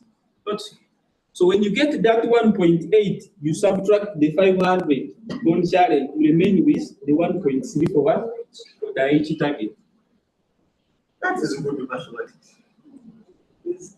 Yeah. Please forgive me. I am not understanding. No, sir, we have just adjusted the IH to the full mean. Did it stay the same? What we have is the number they didn't. So it is in the full mean, it is still our 1.3. It is for clear targets. Then just adjust the IH. It is on the NDC, it has a moving target. Okay. It's okay, sir.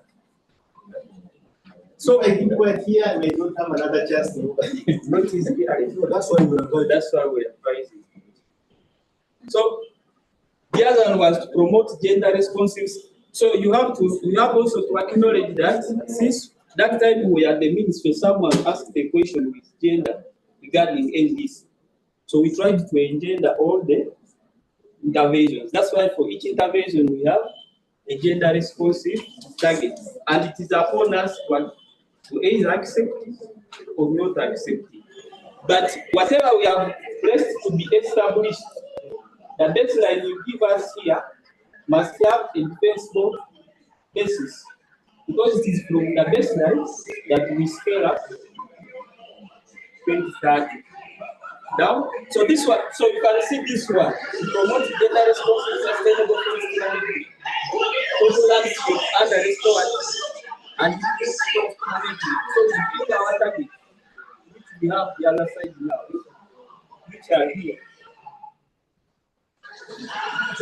I think you still remember the 2.5, the 3.1, and the 3.5. Another slide. Another slide. That is the demand. So this one, we are looking at scaling up commercial forestry and commercial woodlots. Now we pick this baseline from if you are CD, that of establishing this area in 19 districts, if you have interacted with this one. Now, if, for example, if we assume, yes, or the NDP form looks at the annual reforestation target of 500 hectares per year. So if you get the 500 hectares, you multiply it by 5, because it scale it to 2030, you get around 250 hectares, 1,000 hectares. Now the 250, when you add it to this, you will have scaled it to 34,775 hectares. Please. So I heard you about Union. Yes. So Union is the formula uniform purpose of the intervention. Or the intervention who have a different formula. Now, what is determining the formulas, as I mentioned? I'm seeing the baseline here. Yes. The target. Yes. And the final. Now, as I mentioned, you have various interventions. Yes. From the previous side to this side. Yes. Is the formula the same across all the interventions? The computation formula. Yes, it's the same. Now, the computation formulas really depends on where I picked the baseline. So it is not the same. It is not the same. As I mentioned, each target you set inside here. So let me mention one thing. Yes. If you take on these targets, yes, we are out to explain in the detailed document. Yes. How did you compute this? Because it's going to help us in terms of tracking. Yes. Okay? If it is not the same, then it is better to clarify, because there are different institutions are going to implement this. It's not only the government. Isn't it? So if the formula is not applicable across the interventions, we have to explain how are we aligned those figures across different interventions. That would be fantastic. Yeah, thanks so much, Commissioner. I will repeat myself again. I said, having or identifying the interventions is a different case from deciding whether it is conditional or unconditional. And again, I mentioned that there is no IPCC methodology, clearly defined methodology of deciding whether it is conditional or unconditional. Now, first point from there. Yes. That is the reason why I'm telling you, if there is no IPCC methodology for conditional and unconditional, you will not find it there. Yes. Because they want us to implement everything, which is okay. Now, the conditionalities are coming for the LDCs. Yes. And the reason which I've been telling you, that subject supporting us with technology, capacity building, and finance, we can do these additional interventions. So meaning that nobody is going to define for you how you do those conditionalities. But now, it is important for the transparency reporting and implementation, but also under the ICT part of the table, that we are explaining how are we aligned at this, isn't it? And therefore, when we are working for the NDCs in the transparency framework, it is easy for us to track how these interventions, how do we arrive at those targets. But also remember that after this has been adopted, we are going to develop additional materials for each and every sector to know they are taking the NDC. That this is your adaptation for the NDC, this is your mitigation for the NDC as sector. So it will be important for them to know even how were these targets set, where are they coming from. So meaning that if you explain the methodology of each of these interventions in the detailed report, then it will help to do the MRV of that particular intervention, where it is coming from. And that will be the additional work that will require to be done. So that it can provide it clarity, because at the end of the day, we have to do the NDC tracking system in the country. So I understand that it is not the same logic behind it and everything, but it helps us in target setting, but also the money, we can use it to compete the money, which is going to the NDC. So, yes, we have the Assistant Commissioner Forest Assessment online. Please, Assistant Commissioner, can you say hello to the audience? Please, yes, indeed. Good evening, colleagues. I'm sincerely sorry I could not make it. The meeting here ended at 4:30 p.m. and I realized that since I'm not in charge of traffic, I realized I couldn't make it. That's why I've decided to join online. But I just want to say hello to you all guys and thank you very much for this process. This is very important for the forestry sector to, to ensure it makes a contribution to the NDC aspirations, and targeting is very fundamental. We take this very, very seriously at the Department of Forestry Management, and we want to thank all of you for your contribution. We want to thank the consultants, and Emily specifically, and WWF for this support that's being provided. I cannot forget to thank the Climate Change and Carbon Trade Department, I guess represented there by the SC that I found speaking, for all the technical support you are providing to make sure this happens. I sincerely want to thank you. I'm sincerely apologetic for not making it physically there. I thank you, and I'm all yours in case you have some specific questions. We have some work to do. We have things we have not yet delivered, but they are ready, especially on the mitigation side. They will be shared with you before end of today. On adaptation, we have some little work to do, but quite a lot of work has already been done by the consultants. Asante sana. Thank you very much. I'm all yours. I'm here with you. We're in this together. Tuko pamoja. Asante sana. Yes. Yes, maybe before, but I'm going to ask you to really speed up. But there was a comment. Just something small. When Peter was sharing about scale up commercial forestry, but that target, the baseline was got from that because RFPAC. You mentioned that it was for a few districts. So my question is, that figure that was established, is it representative for the whole country? Now, colleagues, we should be observative that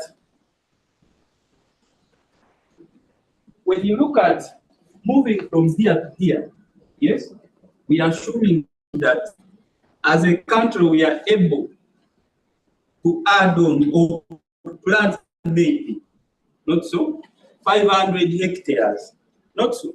But when you compare the difference from here to here, you realize that this figure doubles. So it means that with additional support, we can down the 500 hectares to 10. We can down the 5,000 hectares to 10,000 hectares. You get the difference between this and this, it is 27, divide it by 5. Are we together? Or you get 10,000, multiply it by 5, add it to this area, you get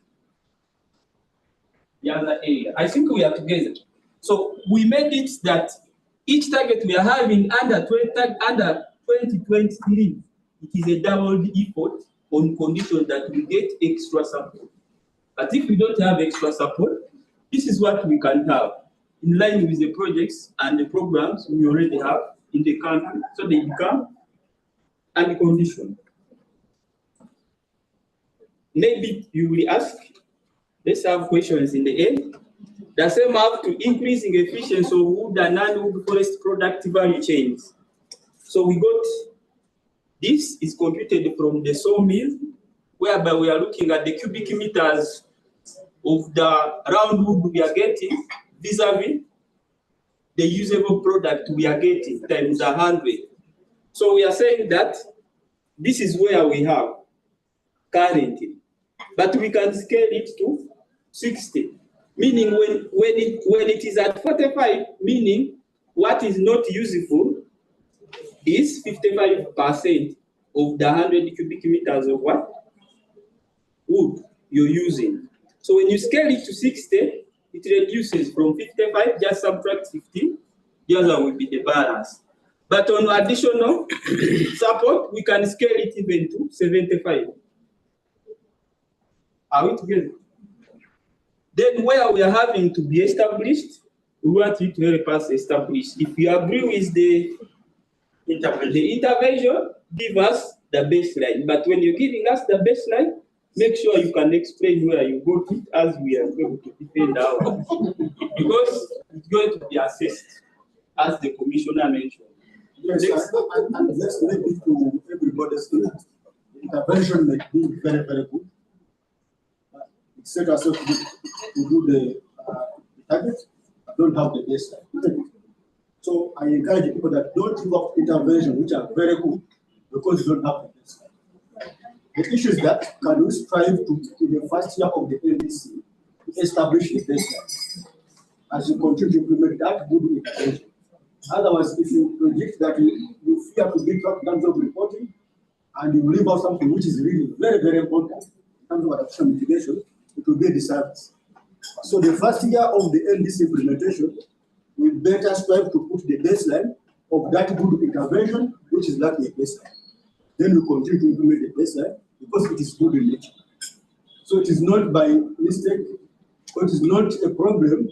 The intervention not to have a baseline, yet it is good. So it is we, the human, who have to set the baseline for that good intervention, and then we continue to try to it. So that will be the first principle in the first year of the implementation of the NDC for all interventions across sectors which do not have baseline established. Provided it is a good one. Next slide, Viola. Excuse me. Zambia, I will ask you, Pastor, what limit? Is it burning? Yes. Is it burning? Burning is hard. Okay. There is a study report by the Ministry of Energy and Mineral Development on biomass energy production around Chaco. I have a copy in the office. Junior, if we are together, we can look at it and try to generate baseline data from that report. If we can't, that is information. Take note. Next slide. So we really, the next intervention was strengthening capacity in forestry and technology, strengthening technical capacity of forestry institutions. You see all these ones, we don't have baselines. Adopt gender responsive national forest monitoring systems.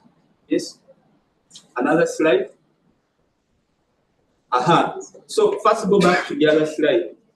So from all these, if we are able to have clearly defined baseline, yes, we can be able to estimate now the climate finance ask for the adaptation component, the forestry subsector. We can do a costing scenario. Colleagues, can I come in at this point in time? I'm sorry to interject because you are moving so quickly. I know we are rushing against time, but I'm very surprised that you don't have this information. I'm very surprised because we did request somebody to share this information with you from somewhere. I'm very, very surprised. In fact, this is information which is readily available. The number of students graduating annually. We've been reporting on this for a very long time. We just wanted the baseline, the 2024-2025. And then the projections were also have been made already by those institutions. And so I'm very surprised. Can you give us just 1 or 2 days? We get this to you as quickly as possible. I'm actually very surprised. Did you ever contact anybody on this specific one, apart from sharing with me? Because I asked the institution to share with us the information, and they said they're going to share direct with the claim with the Bwana Mohammed and the consultant. I'm seeing it here. There must be a problem. But no worries, let's send it to you as quickly as possible. I submit. Let's continue. Hey, Okay. Sorry. Thank you, Commissioner. Yes, we did reach out to the team, and I think I will have to take a line on this. Okay. I think Junior might explain up to here. Next slide. This is one of the last slides. And the last one. The mitigation interventions. So, by the IPCC guidelines, we basically categorize forest management into 3 interventions. Yes. So the first one is reduced deforestation, and we are saying that on this we want to agree with the partners. Yes, we like Commissioner was inquiring. Yes, we did reach out. We haven't gotten feedback on this, but based on our time, and I mean in terms of the contract, we're time bound, so we'll have to release the report. But we shall be doing a final check. In any case, there is a computation and also a harmonization, okay, with the 2015 figure. It's about 49,000. When you round it off, that's what we're talking about 50,000 hectares per year. Yes. Now, this table is truncated. Some rows are pulled out. Okay. So we basically show you the carbon and the dioxide equivalent that will come from the area. Okay. Yes. So we are saying by 2030, how much of carbon dioxide equivalent? Okay, I don't manage to update. So we are saying that if deforestation is to reduce accordingly, okay, we should be able to enhance our absorption capacity to a tune of from a tune of 1 million to 5.4. Yeah. So the whole of 5.4 is it conditional or unconditional? For this, now the evaluation is yet to be done. Okay. Following that discussion. Yeah, because what I'm saying that, even for the previous slides, the way how we present it, if you have a target of better that there are no markers here. Because we are not going to be hunting you to tell us what it is. If you have a 2030 target, 2035 what? 35 target. It is a matter of dividing like this. Where one part is conditional of that. The other part is what? Unconditional, isn't it? So if the one of 5.5 is conditional, you put it here, you put a dash. Isn't it? The same applies. So this one helps us. But conditional, because you need to guide them on a political percentage. No, I think this is where we need to go into the. Because if I use the red part of this deforestation, we are not bound for 2 years. All subjects support. Exactly. That's why we are saying, I was asking the question that they need some bit of additional follow-up on concretizing of these conditionalities. If we agree on the projections, isn't it? Now, I cannot give you the conditionalities under it. Is the commission above, who's the national focal point, and the Xavier maybe and the rest. To tell you, but this is what we can do, because I may not be preview to other support, isn't it? That you are trying to plan for. There's some applies for all these interventions. That me, what I'm interested in is to see that we have agreed on the projections, isn't it? Now, when you got the conditionalities, better to present it in this format. That you have 2030. If the order 5.4 is in the uncondition of that target, it is okay. But if you split this by a half, it is still okay. Maybe 80% of that is this side, and maybe 20% of that is this side, but under the same year target. That will help in terms of what? In terms of making the presentation a little bit clearer, but also for the team that are going to use that report. We target the LDC. Okay, yeah. Maybe, like we said, in the report, we give, from the assumptions we gave you where we get the area computations. Okay, where we take out the baseline. To give us the baseline emission. Basically, this one, the emissions cap. Okay, yes. So we find that for the reduced deforestation and sustainable forest management, we get them from IFMA. And then for afforestation, we get it from our NDP. Okay? So this takes us to the emissions, the buzzword we have been using of 2030 and conditionality. Yeah, it's interesting, but we shall go ahead. What you project is okay. Yes. But it needs to be concretized. Yes. There are several reasons behind even the politics, like Xavier said. Some of them are political, others are not political. They might be willing to support, isn't it? By an organization, and that information is only a preview. It's over the ready plan. Let me just use an example, isn't it? So, if you have that target, for example, of the 5.4 target of 2030, that is the target. The target has been agreed. Now, is the whole of this one conditional or it has the piece of unconditional? So that's why it brings that presentation which I just put here on the chart. So the first is to confirm that, which you are confirming here, and they know how you are doing computing. Now the next question is that we may not say that each and everything that we find in NDC, I mean in NDP, and maybe in IFPA, because even in IFPA alone, it has caused, that's number one. The project has caused. Number two, it has counterpart funding from government. You get it here? But also has some bit of funding from the government partner. That could be in the form of a grant. Is a grant conditional or unconditional? Because government is going to pay. Maybe a loan. Just give you an example. Do we take a grant to be conditional or unconditional? Do we take a loan to be conditional or unconditional? Because there are so many mechanisms that define conditionality. If it is a loan, it is being given to government. Government will pay. You take it as a conditional or unconditional. Because after government will pay. Isn't it? So those are things that try to define.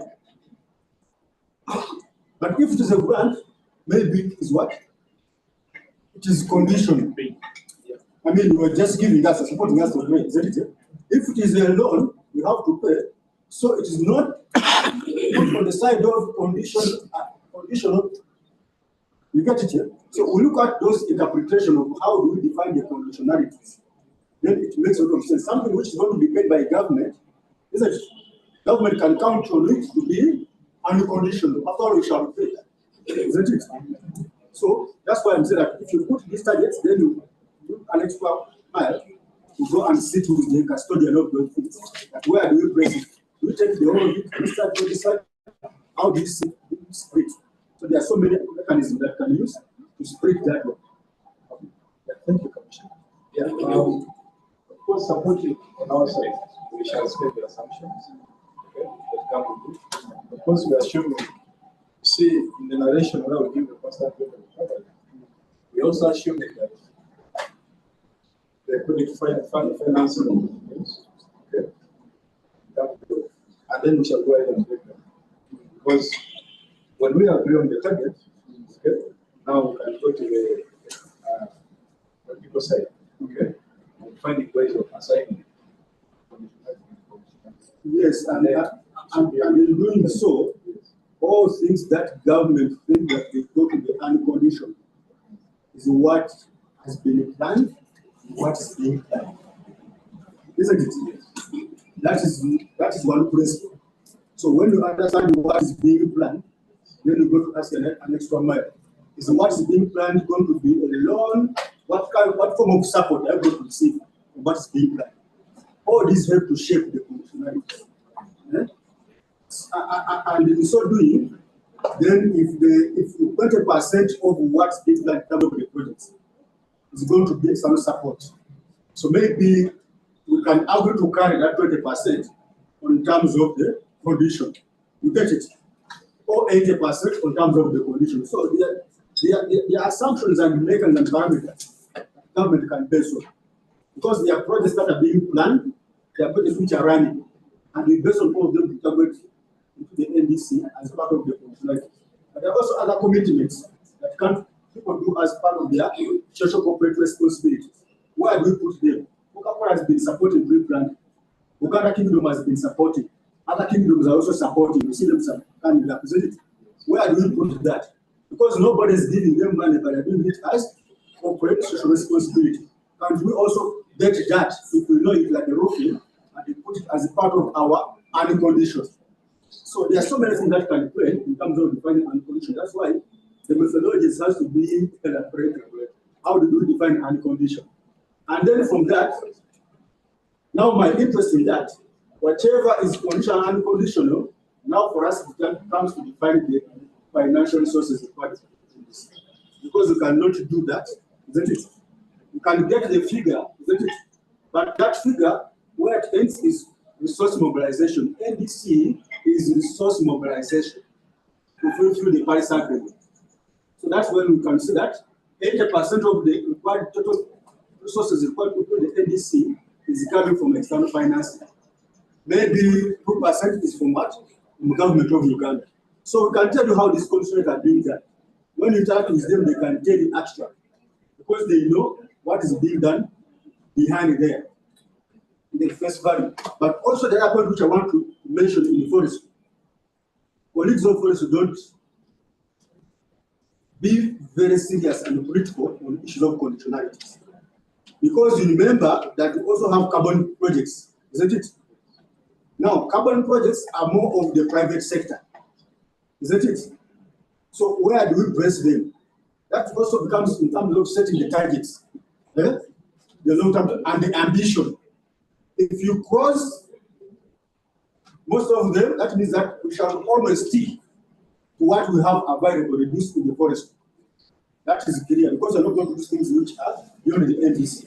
So as we set the ambition, leave on the targets, as we set the ambition, we have to be very clear that what part of the ambition that we set ourselves under forestry is the conditional, meaning that all the conditional part of it will play a role in the carbon projects. Because that will be total support, which is coming into the country, isn't it? So we need to be a little bit careful when we're setting our targets and ambitions. Thank you so much. And I think there was like, thank you so much. And we promised to So my message is, when I talk about foresters, sometimes when you talk about forestry, you run into the department. They are not in the department, but they have good history of how the forestry have been shaped. And they have never been consultants like you for the same government. Zambia is there, Gasta is there, you have Patrick, Yamagava. You may not find them in the department, but they know some bit of good history and information. As you interact with the user department, don't forget also this other category of people. Because I'm looking at forestry as a sector, but not as a sector we know them in the government, isn't it? So my message to you is that when people are setting the conditionalities and the ambition, please always don't forget about the carbon projects. Because whatever you go to set here has a bearing on the carbon projects. And for us to see carbon projects, most of them being purely conditioned. Being purely conditioned because it is a business, isn't it? There will be technology support, there will be financial support, isn't it? Being pure what? Conditioned. Even when it is a domestic company, it will do this, but they will be aiming at selling the credits, isn't it? Which might affect our work. So when you go to discuss with these people, it may be beyond your terms of reference, but please, this should help you in target setting and ambition. Because at the end of the day, we are going to do a national carbon budget, whereby we also have the forest place. Then we say, this part of the cap, we can no longer trade it, isn't it? But we have this much, which can go into our carbon what? Our carbon business. And majorly, it is the private sector, which is international and local. So where do you place this? Under which conditionality? Unconditional conditional. How does it relate to the ambition? So in my view, I think that they understand what I'm talking about very well. That will be really very, very important. Because there is a likelihood that if you're not ambitious, because of one reason or the other, then you're also causing out and locking out carbon business. Be mindful about that as well. So the issue will be that if you are increasing the ambition of forestry, let that ambition also translate very well that most of these can be met using carbon projects, which can play a role in the conditional bit of it. Because you become very business. Because beyond that, then you shall not do ITMOS. Okay? You can't do ITMOS when you don't have. But you say what you don't have. It is impossible. So let's think about that. But I'm very happy that we are really after reaching the common ground. And how I wish that the Commissioner Bob Kazum mobilizes the information I said, and we put here, that would be very fantastic. Now, my last question, because Robert is not here, the World Bank did what we call because I'm going to ask you, where did you get these adaptation measures? All along the field that we are doing on mitigation. But but happened to start also tackling adaptation because the World Bank did an assessment on forestry to inform NDC. That report I shared it with the consultant provided the NDC. I hope this is harmonized because there is a full report which the Department of Forestry has also been part of it, and they have approved the report, and I shared the report with the consultant during the NDC. So if there is no harmonization, then the other partner will also come and say, this has not been utilized, isn't it? Even they did some bit of weighting of this intervention we're talking about here. So if you don't have that report already, please ask Robert to inform the NDC for adaptation. You have it, done by the World Bank. So that was my worry. The report is not yet a public but I can share with you. Because if you ask for the title, we are going to search for it. That's what we wanted to do. Now, but I have the report, it's not yet a public document. But it was one of the assessments what the bank did to inform NDC component of adaptation of forest. Because the last NDC, most of the forest activities were mitigation. Isn't it? So what the bank took a deliberate effort to work with the forest department to ensure that you have a strong component of forestry on side of adaptation. That report is available, and this is why I think this we should have harmonized that. Because if it is working outside that, then at a later stage you're going to face bit of that there's missing information. So how does the present it is not public, but a report which is honored by government. That's why I said have you received that report? Yes. The president confirms that you received the report. Receiving it is one thing. Quoting it with authority is another thing. No, government has approved it. So in this assignment, no problem to quote it. Yeah, then it is public. No problem to quote it. Then it is public. No, you see, a government public report is the one which is authorized by the minister, endorsed, and then it is put on the website, everybody can access it. So we have several reports that have been done. You know, this NDC has been informed by several assessments. Okay? These assessments are not yet being endorsed yet and put as public documents. But whenever it is done and the other department agree that this is okay, then we share it to inform the NDC. Meaning that there is a lot of reports that are going to public sites once the minister has appended the signature. Then it becomes public. But we use it to inform the NDC because there are so many organizations that have been done, including fisheries. World Bank has supported fisheries assessment for adaptation. They did urban resilience assessment. All these reports have been done and we have been shared with the consultants upon the approval by the user institutions as a process of official work. Endorsement and put them outside there. Yes.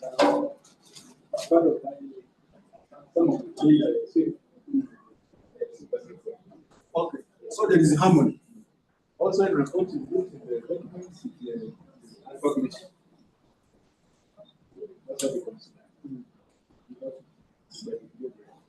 So Xavier, I am torn between the two of my bosses. One of them is running away. You are raising one and then you are moving. Okay, thank you so much. Now we take back the microphone. The moderator. The moderator. Emily, the moderator. The moderator. It's good evening, ladies and gentlemen. I'm Kristen. I'm stepping in for Robert.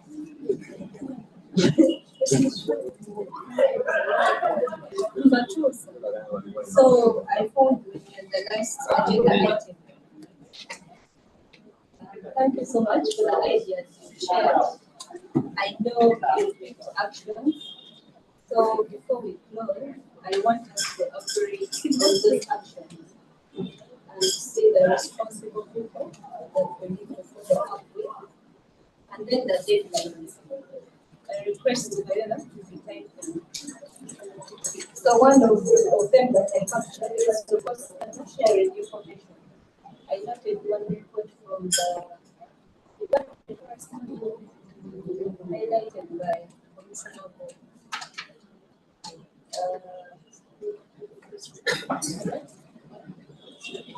In department of work. What do you go first to money? And then in forestry. Yeah. So are there any other that you want to add on the actions? That's the other report. Mr. Chi, do you have a report? Biomass energy. Biomass energy report. You think you can share it? Yes, it is the report. I have it. Okay. So I shall follow up with you. Any other consultants, any other information that they have promised to share with you? That's any other action that you need to take for that, for us to follow up for this? Yeah, that's a recommendation we should capture. Okay.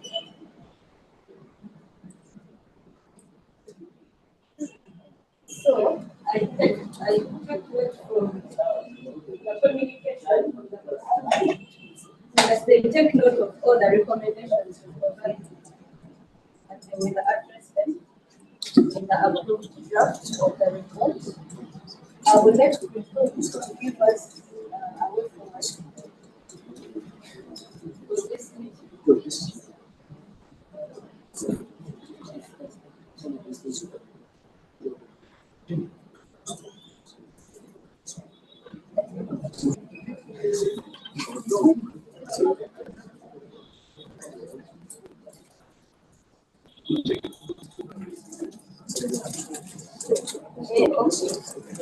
So Commissioner Bob, you wanted to say something before we close?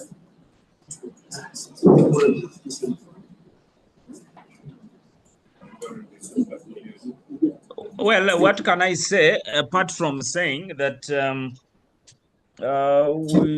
we have already deployed people to remind those I asked for information.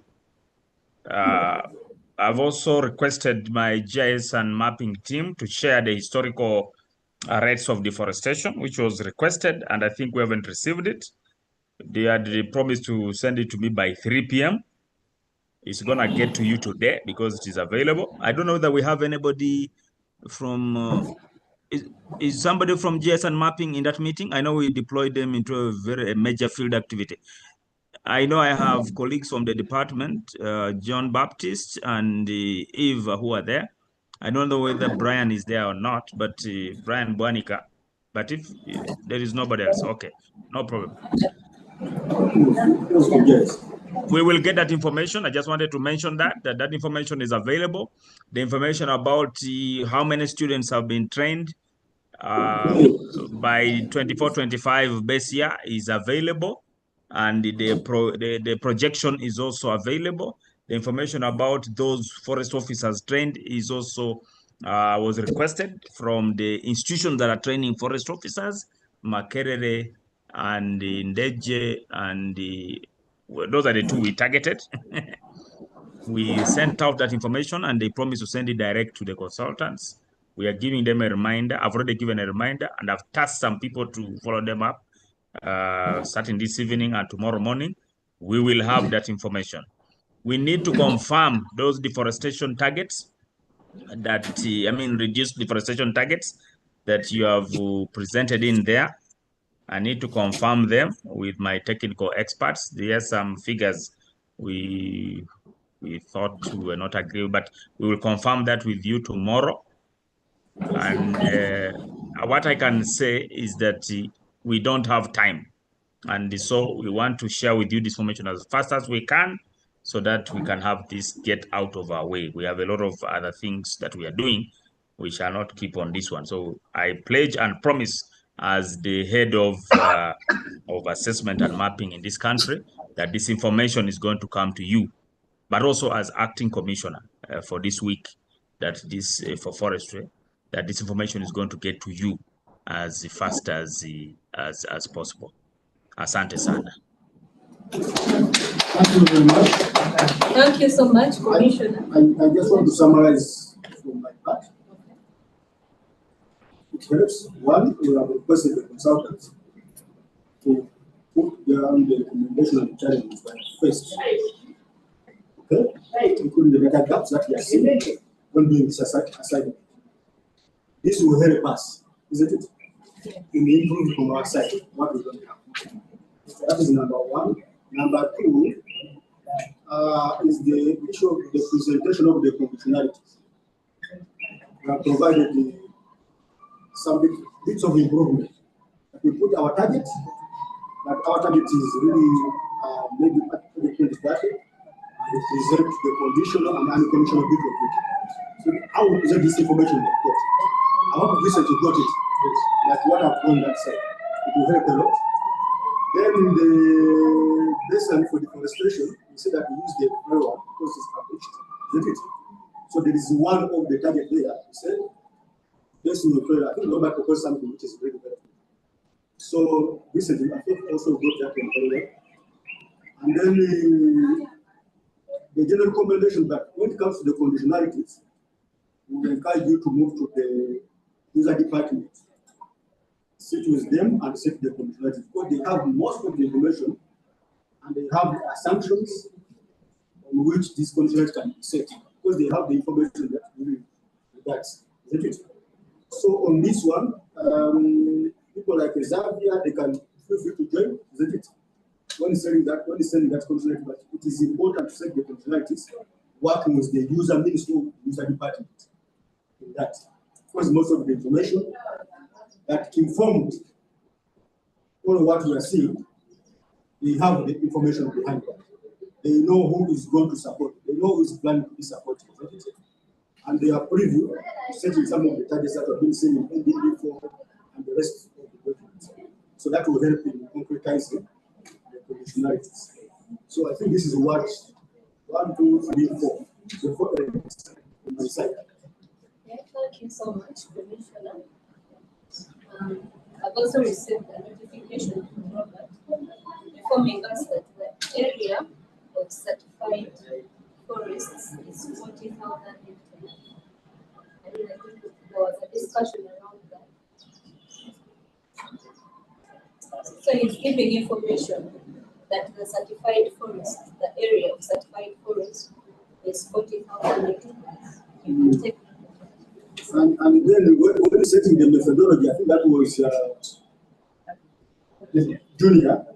We said if there is no uniform mathematical methodology used, it is depending on each and every intervention.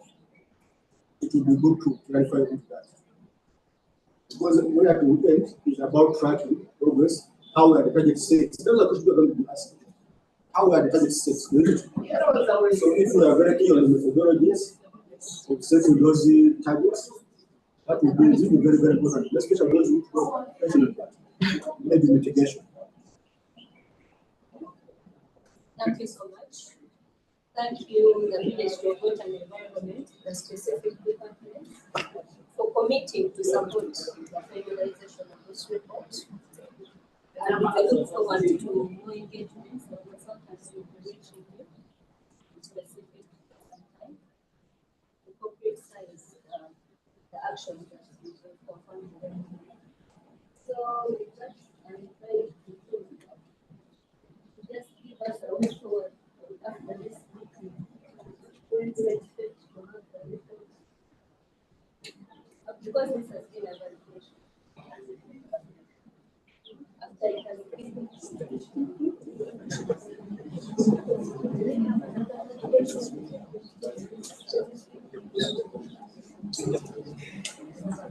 Good evening, everyone.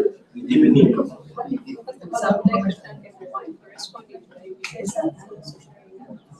As I went forward, we should take note of the reactions. So we expect the consultants to revise the document following the recommendations and what has come out of this meeting. So the consultants are expected to provide this report next week, end of next week. Then we also promise to follow up with the department for climate tech and carbon trade, the former CCD, to ensure that the report findings are integrated in the NDC3, because that is the aim of the report. We expect that the findings, also the forest targets, are integrated in the NDC. So we follow up with that.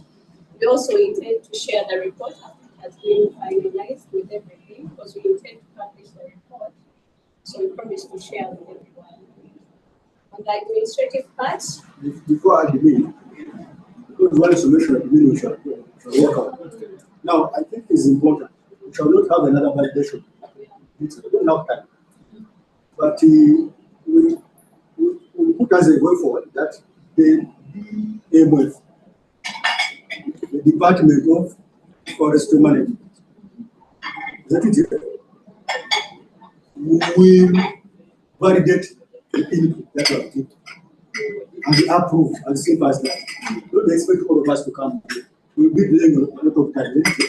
So once the consultants have interpreted the whole scan in here, now the final validation, which may not even be in the hotel, is the department of user department. So once the user department has validated and find this okay, then I will request the Commissioner Bobo Kazungu to send to us, and then we give the consultant and for the NDC, isn't it, to check on this one, and we will open up the interaction between the other consultant and the NDC with the department. In the case of any clarification, we keep engaging.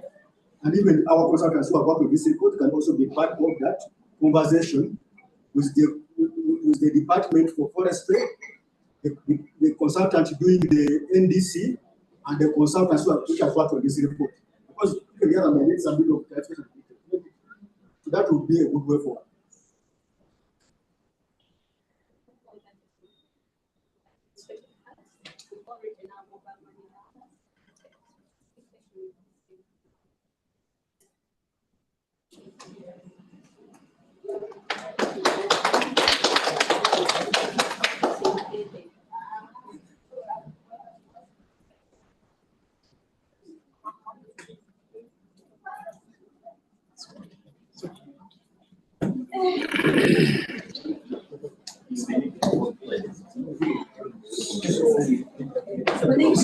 Thank you, Antonio.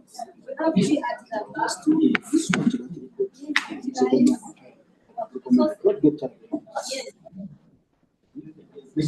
know you could believe that.